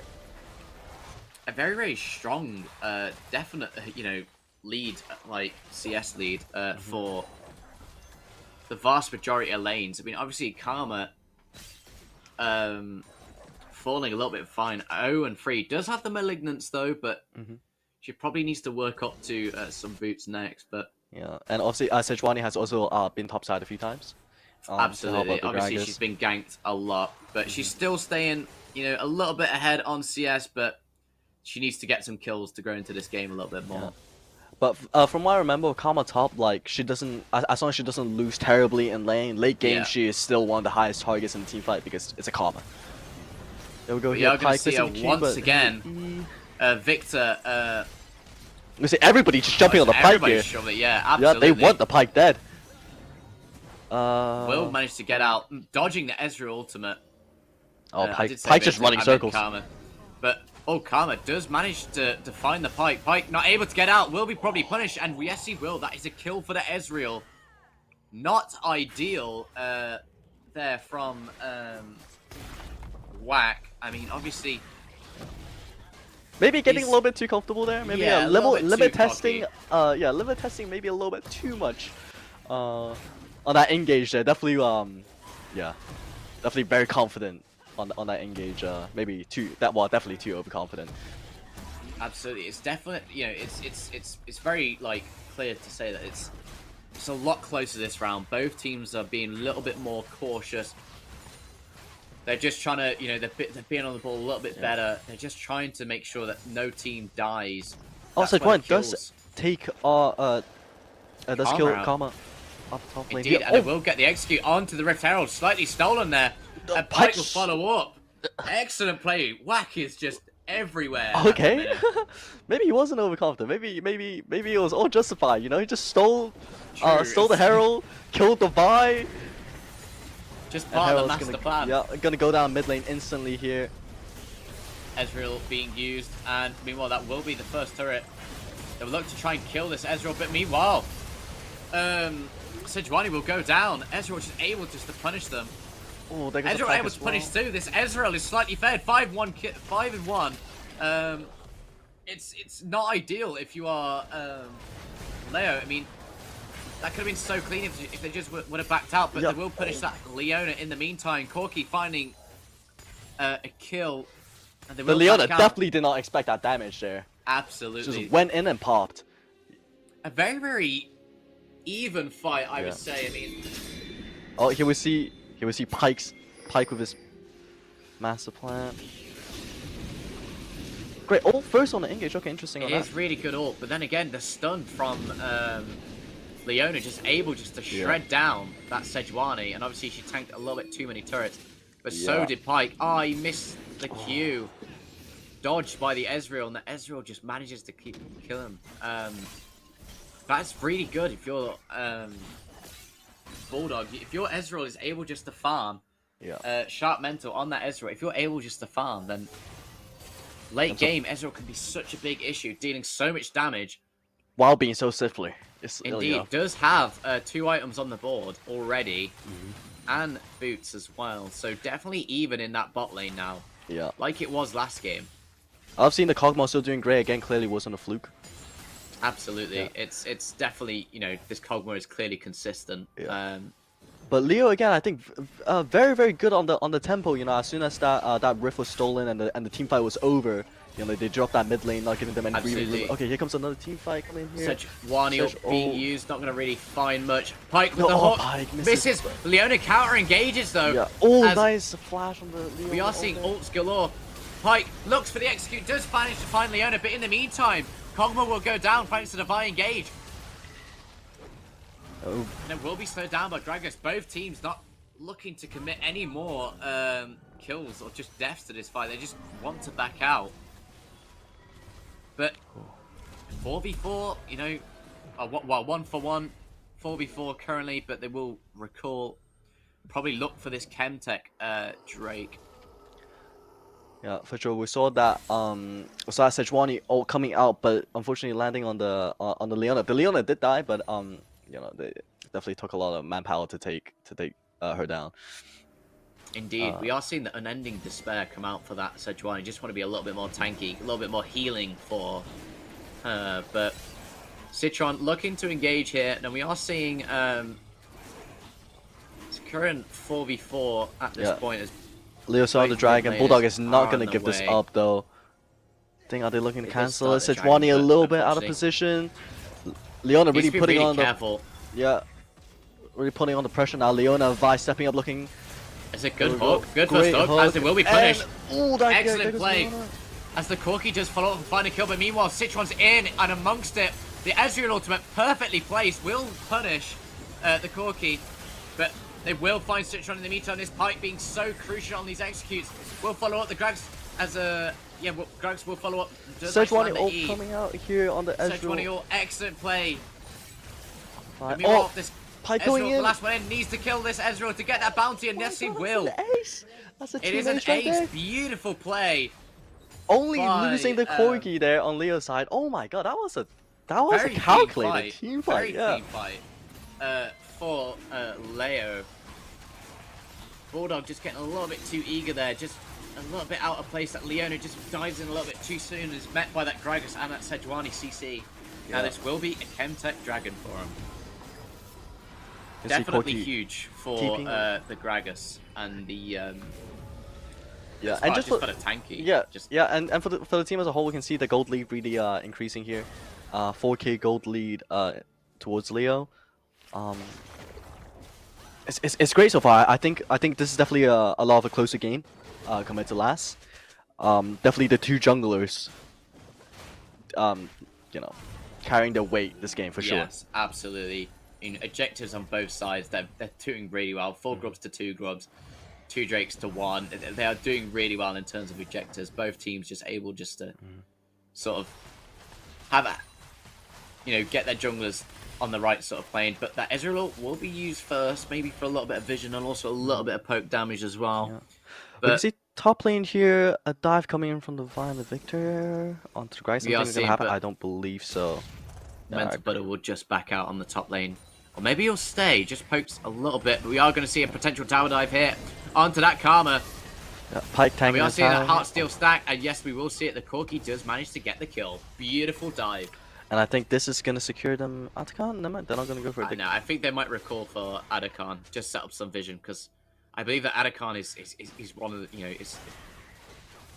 Hear me out, I think Adakan is a lot harder to take than Baron, if I'm honest. He does so much damage.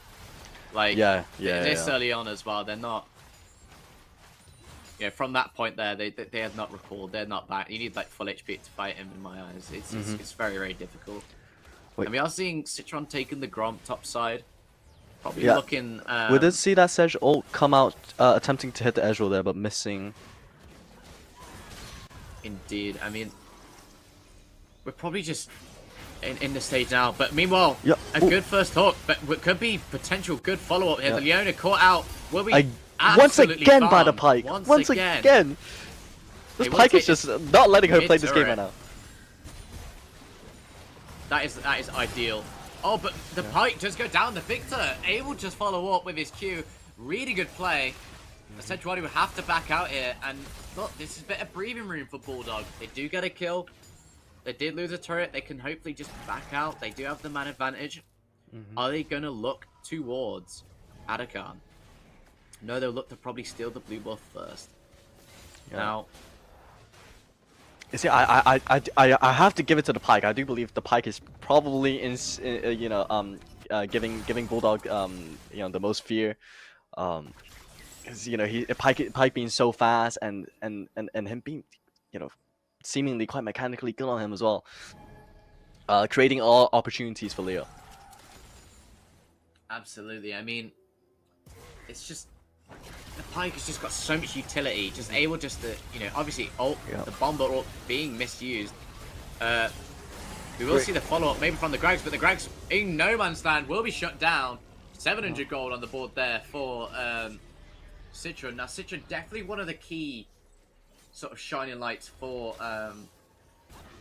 Bulldog here. Definitely the person they want to be getting this kind of amount of coins, but obviously that Greg has been shut down there. It's not ideal. Does it for a little bit too much gold, but if they win a potential fight here, they do have definitely bot side prio. They could potentially take that. And we did see Ezreal catch out the Cogmore there of the team. Indeed, Sejuani really low. Will be punished by the Victor. Victor starting to farm a little bit of kills, starting to scale a lot. Does have that Leandries and Scorch, probably looking to build, I think, a lot more magic pen, definitely. But the damage is starting to it's starting to ramp up on the Victor now. Indeed, I mean Ezreal still staying ahead, 7 kills, 2 deaths. Really ideal as this I think was starting to... this replay here, that's what was that's what happened to Cogmore. He just got caught out there, in mid lane. They are starting to find a little bit more of these picks. Obviously, 15 kills to 20. Leo Esports still ahead in terms of gold and kills, but turrets, it's pretty even. But yeah, it is strong. Now, obviously, Adakan is still up. How this sort of goes, I'm really intrigued to know, because obviously the feats of strength hasn't been decided yet. They are looking for this next objective. If you're Bulldog, and for Leo, you need this to stop Bulldog getting this next objective. It is another Chemtech Drake, and I believe this dragon fight will also decide who takes Atakan. Yes, because Atakan's also bot lane. Ezreal coming out real early there. Early. Yeah. We'll look to try and get mid prior first. Yeah. For the fight. Great decision there. Oh, but the Victor just shredding that wave. Shredding everything. Vi is on the dragon in the meantime. Hopefully looking to take it. Maybe they're just gonna go for the mid tower. Maybe they're not even. Yeah, maybe they just will. They will concede Adakan, but they will. I'm gonna see only Vi on the dragon here. First base turret. Yeah. Are they gonna take this 4v5 here? No, I don't believe so. Or maybe the they Pike do. catch out. But Oh, the Leona's Pike running in, and she will be absolutely Yeah. demented. Like, just Once again, tormented there. What is going on? great ult coming in from the Sejuani. Oh my And god. good follow-up by the rest of the team there. Yeah. Corki managing to Yo, find they a were kill. ready. They were ready. I'm not too sure And this what is Snabby was doing there. I mean, definitely caught out. Probably didn't expect him to turn around. Now they will look for the Baron. Meanwhile, Citron, they need to... is a little bit low. He needs to probably live it, but it will go down. Now, Leo Esports lucky to try and take a claim on this game. Will probably look for this victor, who will get a shutdown as well. The Corki definitely coming back into this game. Now, they will look for the Baron here. I mean, that is not ideal if you are Bulldog. Conceding the way they kill is just... it's not ideal to die like that. I mean, this could be Baron, and I'm not sure they'll be able to end this early, but... no. It's, You can see, yeah, Edro earlier doing some work, seeing what he can do to help his team. Not gonna find much, but meanwhile does have, did get some champions low. Leona, very great ult coming in, great Oh ult my coming in. goodness, insane! Manages to find two. We'll look now to it's try just and a get a clean up third here. and a fourth. Corki does Excellent take play. down. But meanwhile, Corki does find the kill onto Leona. Now there is another shutdown onto that Corki. Shark Mental carrying his Sejuani team is- back into this game. Will find 4. Excellent Nice. play. That was that was an insane ult. That was beautiful by Shark Mental. Yeah. Obviously- Gragas did live there on 1 HP. I believe he's the only one walking with Baron buff here. Yeah, he does live to get that Baron buff, but excellent play by Sharp Mental. What an ult that was! They just Yeah. clump up, Team Leo. Oh, beautiful! My god. Gragas literally walking away Walking away, yeah. on definitely 2 digits health right there. We can see Ascon being taken by Bulldog. We are seeing that in the bot lane being Yeah. taken, but excellent play by Sharp Mental there. Not giving up that Baron so easy. Manages to find 4 kills. Now that will guarantee him surely another item. Pike tries to go for a little bit of a Pike. steal. I don't think we'll find that, but No, does make it out alive, hopefully. Another ult coming in, nothing happening here. and it will be the Baron buff coming through. They do have that withdrawal, so it gives them a little bit of breathing room, a little bit of a reason to sort of take these aggressive fights here. Yeah. There will be Sejuani pulling really low as she's able to live. But no, she will go down. The follow-up from the Victor, 20 to 25. Now, they are coming back, Bulldog, not conceding this game so easily. 2 back-to-back insane fights. But yeah, insane. Yeah. It's really good play all We can around. we can see definitely every single champion on both teams is coming alive now with the goal that they have earned throughout the game. It's kind of like if anybody makes a mistake, they are gonna get punished heavy for that. Absolutely. I mean, this game, it is huge for both teams. A win could push Bulldog a little bit further ahead and keep them amongst it at the top. But for Leo, this could keep them, this could bring them up to that level. So it's really important that both teams are going at it, and that's exactly what they're doing. I mean, obviously in terms of gold, it still favors. Well, in terms of gold and kills, it still favors Leo Esports a little bit But too it's, much. it's not that much of a difference. Probably about like around 2k difference. Yeah. But now Ezreal does have a couple of items now. I think 4, if I'm not mistaken, working towards that 5th. That ult being used quite early. Leona does go into turret. Will Looking tank for a a couple of dive hits, over but here. that turret being absolutely melted. Now for Leo, they just probably want to just get a little bit of breathing room here. They do need to try and shut down these withdrawals because the whole team still has them for the side of Bulldog, which means they can play really aggro and not really have face the consequences. Yeah, not have anything to lose. But Shark Metal for sure. I wanna shift my focus on them a little bit with the Ezreal. Definitely making like the playmaker for the team right now.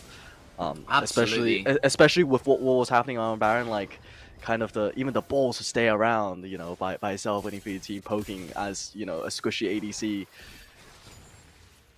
Indeed, I mean, Ezreal just able to find the kills and he's starting to scale a lot, and his damage is just so high. I mean, look at the items he's got. He's got so much AD available. Great Ezreal ult being coming on Leona. missed, but Corki found the Leona engage, followed up by the Victor. It's crucial. This composition paying off for Bulldog. That was a great engage coming in from Leona, kind of the perfect person to engage on, because without Corgi, Leo can't really fight because it's one of the main sources of damage is gone. Absolutely. I mean, definitely this Leona being really, really key for their sort of engages. Followed up with the Vi as well. Very, very nice play overall. We just do see Ooh, perfect ult. the perfect stun onto that. Yeah.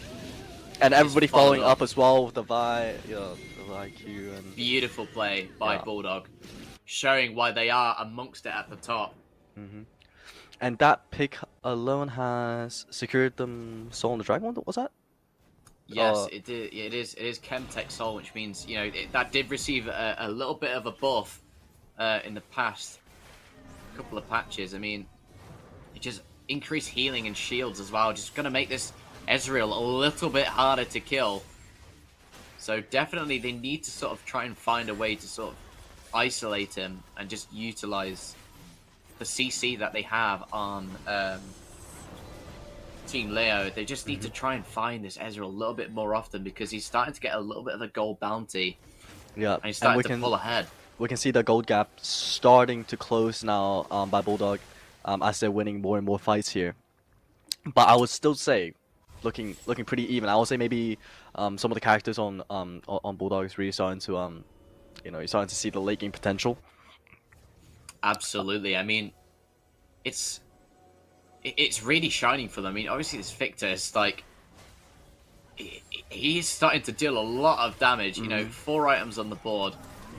Yeah, along with the Ezreal and also the Vi. Like the Vi is dealing a lot of damage, but also staying incredibly tanky. Indeed, does have a lot of HP, and it's just it's so strong. I mean, it's important to highlight this Karma. Despite being 0-8, she is there, just able to deal some damage, just draw the focus away from the opponent's Pike going in. Will be stunned, will be shut down by the Ezreal. A beautiful ultimate there, but they'll probably look to back away. Leo just can't engage on anyone anymore. This Pike is just QR coming not in. able to CC, but just one shot. Just too much damage. This Corki following in is forced to use the flash. Will try and get a kill, but no. Oh my Victor God. the Vi lives. Incredible play. Victor finds the double kill.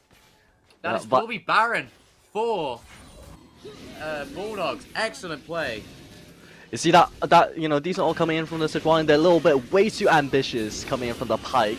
Dash from that great ult coming in from the Leona's 3-man ult there. And look at this Vi. Look at this Vi. Q ult onto the Cogmore, I believe. Yep. Q ult onto the Cogmore.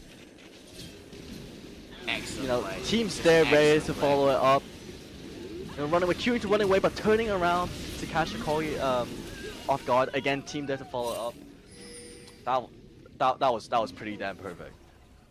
Absolutely. I mean, it's just incredible for Bulldog. It is absolutely incredible. Yeah. They had a really shaky start, but they pulled it back so much that they have shown today that they are a fantastic team when they're on the ball, and like we've seen in this game, they've got such cool, such exciting players to watch, and such high quality just strategy as well. I mean, this draft definitely benefiting them a lot. I mean, the Ezreal pick clearly shining. That Leona pick as well, really, really, really shining. Overall, it's a very, very strong performance by Team Bulldog. Yeah, We've just grown into this game. We can see the gold lead shifting now towards Bulldog. With the gold lead seemingly on Leo's side this whole game. And now we're finally seeing the switch. I would say, like the Pike maybe falling off a little bit here coming into the late game. Being definitely a lot less impactful than it was in the early to mid game. Yeah. It's just not able to, set up them plays as much as what it's sort of like to. Yeah. Compared to the likes of Leona and with a Vi, definitely Pike is, I think, struggling to set up some plays. Here we'll go top Absolutely. push coming in. But they are going to push 5 versus this 4. turret a little bit further. Yeah, I will mean, Leo is take just gonna that let top them have turret. it. There's nothing they can really do about that. They are probably going to look to maybe end it. If they, Yeah. you know, they are taking a lot. Moving on to this inhibitor. Sejuani coming in the meantime behind.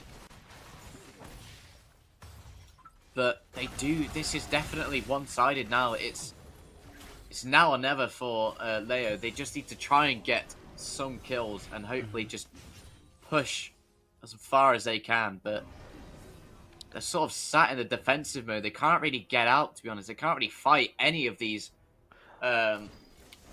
Bulldog players. I mean, No, and I don't really think they have a good enough engage to really set them up for a winning fight. Especially then when we saw that kind of like 4v5 situation without the Sejuani on top lane. You know, the Pyke was scared to go in. Nobody really had the resources to do anything there. absolutely. We are seeing the Elder Dragon coming up shortly. Now, obviously, both teams have to come for this.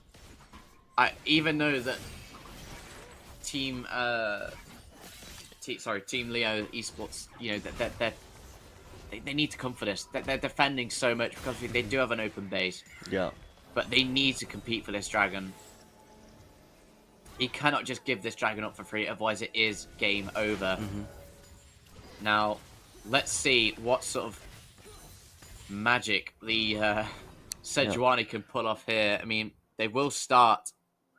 Yeah, Sorry, we they can won't see. start. They will be collapsing on this Sejuani. Yeah. Sejuani caught out in a little bit of no man's land. Will be chased Ooh. up. Great ult coming in from Leona once again. They did stunning try and gank the two Victor, people. but it won't be enough. That could be game over for Team Leo if they're able to die here. But then they will be able to live. It is a current 4v5 Pyke. Yeah. Not really gonna have much impact on this fight as it, you know, he's A little he can bit just be of a one-shot. disengagement there. Yeah. But the Grag is being picked out. Very unfortunate. And Oh, yeah, they're not they'll gonna be split stop. off. They're not Yeah. gonna stop. They just keep rolling. Team Bulldog, the double decker burst, just gonna keep on rolling forward. But And Cogmore's the other Ezreal. one that goes down. Yeah.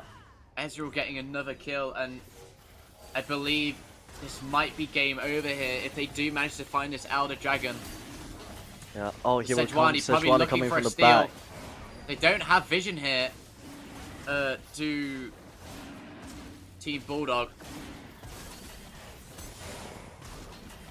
See, they are aware. Oh, there goes the Pyke as well. There goes the Pyke. It's now or never for Team Bulldog. They will give it up, and that will be Elder Dragon going to Team Leo. Sorry, to Team Bulldog. Leo Esports giving it up, but The gold lead only building more from now, and as we can see, all the minions collapsing onto Leo's base. absolutely, I think it might be GG's there, as we will see all lanes being pushed in here. Probably looking to get that bottom base to open up that base even more. We are seeing super minion waves coming in now, thanks to both inhibitors being destroyed. I believe Bulldog, you know, the Titans in this game have finally bounced back. I've shown why they are at the top.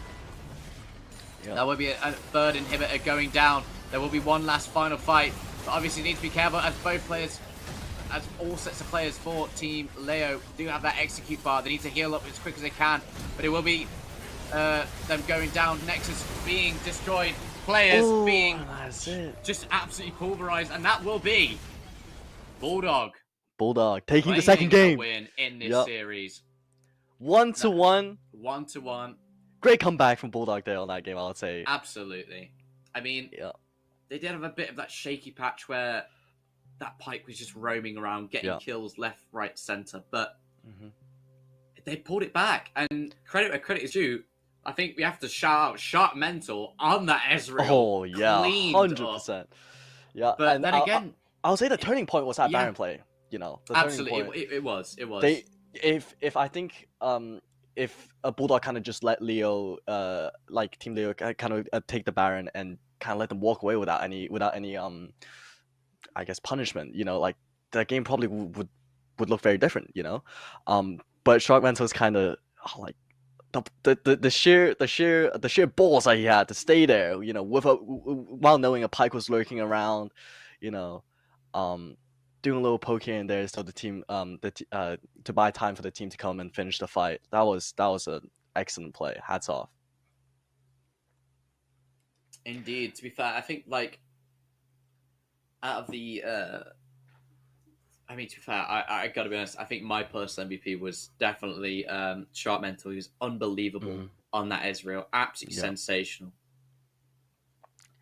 And here we can But see the post-match stats here. overwhelming, I would say. I mean, 7K goal differential at the end. Very, very good play. Both teams. It went the distance, didn't it? It really did. Barons for both teams. Just unable to really utilize them Barons, but yeah. But I do like seeing the jungle switch up here. We can see that Citron, the jungler for Bulldog, definitely picked up the paces for this game. absolutely. Only letting one dragon slip away from the hands, which is very, very impressive. And that Vi, absolutely deadly, I would say. As soon as the Thunder Sky was online, absolutely deadly. And there we go, the MVP. Shark Mental. Yeah, Absolutely deserved. An excellent player. I mean, it was just insane. I mean, obviously we saw them just clean house. Obviously getting 4 kills on that one fight by the Baron. Unfortunate not to get the Penta, but it's like I said, nearly 50k damaged out there. Yeah, definitely the Vast amount of playmaker. kills. The playmaker. Absolutely, 15 kills, 2 deaths, 6 assists. Sensational performance. And Yep. look, for both teams, this is a dub. Both teams have a win. Unfortunate for Leo, they couldn't get that second win, but they do have one win, and that's enough. That's enough to keep them amongst it. Yeah, and as the underdogs, the fact that they won that first game the way that they did was Absolutely.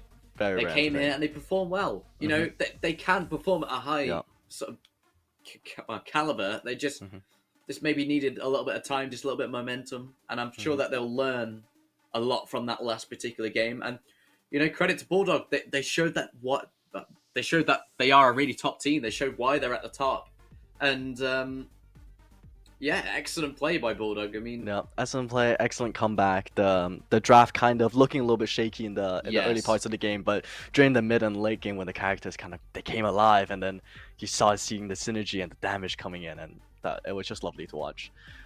absolutely. I mean, overall, both teams have performed really well, and what a brilliant first match to watch there. Both teams getting a win. A very wholesome match, I would say. Both teams performed it. Went properly down to the wire in the last game. Both teams showing why they're in this competition. They're clearly two key teams, and they're two exciting teams to watch. So excellent play. Yeah, and I like to say everybody on every team, every single role, they did good. They did their job. They had the highlights, they had the moments. Absolutely. There wasn't a single person that was a letdown. It was great. Indeed. But no, excellent play, and let's say I believe we will be heading to a little bit of a longer break, but do stay with us as we have our Clash of the Titans match next. Ruzeh Esports versus CD, ladies and gentlemen. So stay with us, and we'll see you after the break.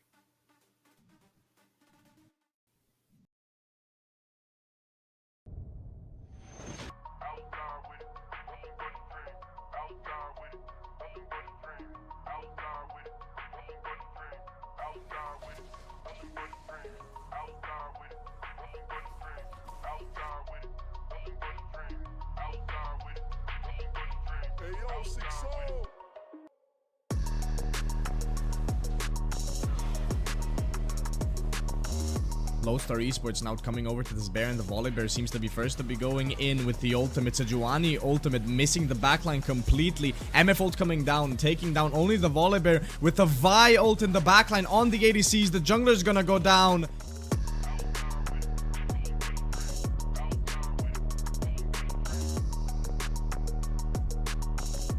Be a triple kill for the way, maybe even going for a quadra.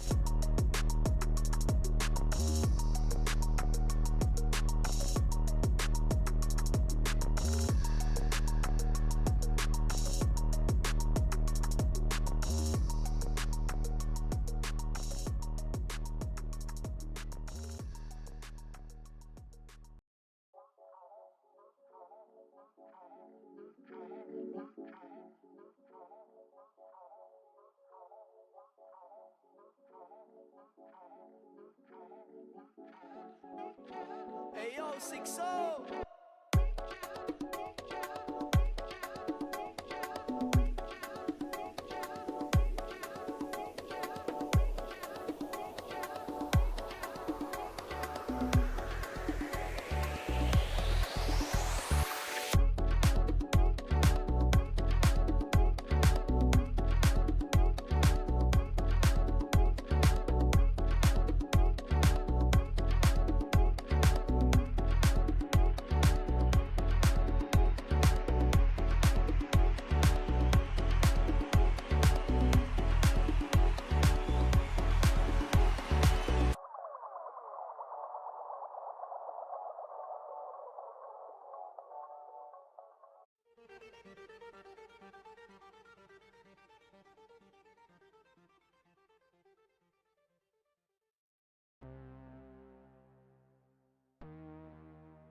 Hey yo, 6-0.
I can see the shadows look like you. I gotta forget, find something new. There's no going back for you and I. You and I. Don't know what you want, I need to know. Don't pick up the phone when I try to call. Tell me what is wrong, oh, what is right. What is right. 'Cause now it's too late, nah, nah, nah. Too late, nah, nah, nah. Too late, nah, nah, nah. Too late, nah, nah. Now it's too late, nah, nah, nah. Too late,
Hey yo, 6-0.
And I threw it all away. I kept holding on, but now that it's too late, I got nowhere else to run. How can I come out of this alive? Watch it all go up in flames.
Hello and welcome back. We do have, well, unfortunately, we do have to say that we are unable to get into, the next match that we were supposed to stream. A bit of technical difficulties, but bit of back and forth. But we came to the decision that we can't really watch it. We can't really broadcast it. But let's look at the positives of the stream. We have the first match was insane. Insane. Yeah, both super insane games. One of them ending in the back door. What more could you ask for? Absolutely. And I think if you do have time to rewatch the stream, I would absolutely do that and watch them first two games because they were impeccable. We do apologize for not being able to stream the next match, but obviously it does happen. Things like this do happen, and we do apologize about that. But go and watch back that first game. Show some love to Leo Esports and to all the organizations in this fold, especially Leo, because they've sort of won my heart with their performance earlier on today. Yeah, and I love the picks as well. But you can find the VODs out on YouTube. But yeah, one more thanks again to Blue Bottle and Spectra for powering the live stream. And everybody in production, everybody that made the graphics, everybody that did observing today, made it work. And thank you, Ollie, for joining me today on this casting job. Thank you, Chan. I appreciate it. We've been sitting here, we've been vibing. We've been watching some league. Yeah. Can I just say, I think one of the biggest people we need to absolutely thank is the SoundCloud artists that made these absolute fire tunes that we're currently listening to. How do you pronounce this guy's name? Are in the description. I'm pretty sure, somewhere in this Twitch page. But please go Alex or Zixo, because they are unbelievable. Yeah. Every song you've heard so far on this broadcast, I believe they have made and produced. And you can find the SoundCloud in the social link on the Twitch. Drop him some love, bro. He's great. He's great. Yeah. But obviously in the first game it was Leo 1, Bulldogs 1. Do go and watch that back if you did feel that you didn't really see that first game. Do watch it going back because it is an unbelievable game. It is. Two unbelievable games of League of Legends. But I think we might have to send it off here. Chan, it's been an absolute pleasure. Thank you so much for being here. I really do appreciate it. Yeah, I've really enjoyed my time with you. And chat, thank you so much for sticking with us throughout all the difficulties we've had. And thank you so much for being active in there, sending some funny messages. We love to have it. And yes, thank you so much for watching. I've been Oliver Day, and this has been Astrid. Thank you so much. I'll be signing off. Bye-bye. Okay.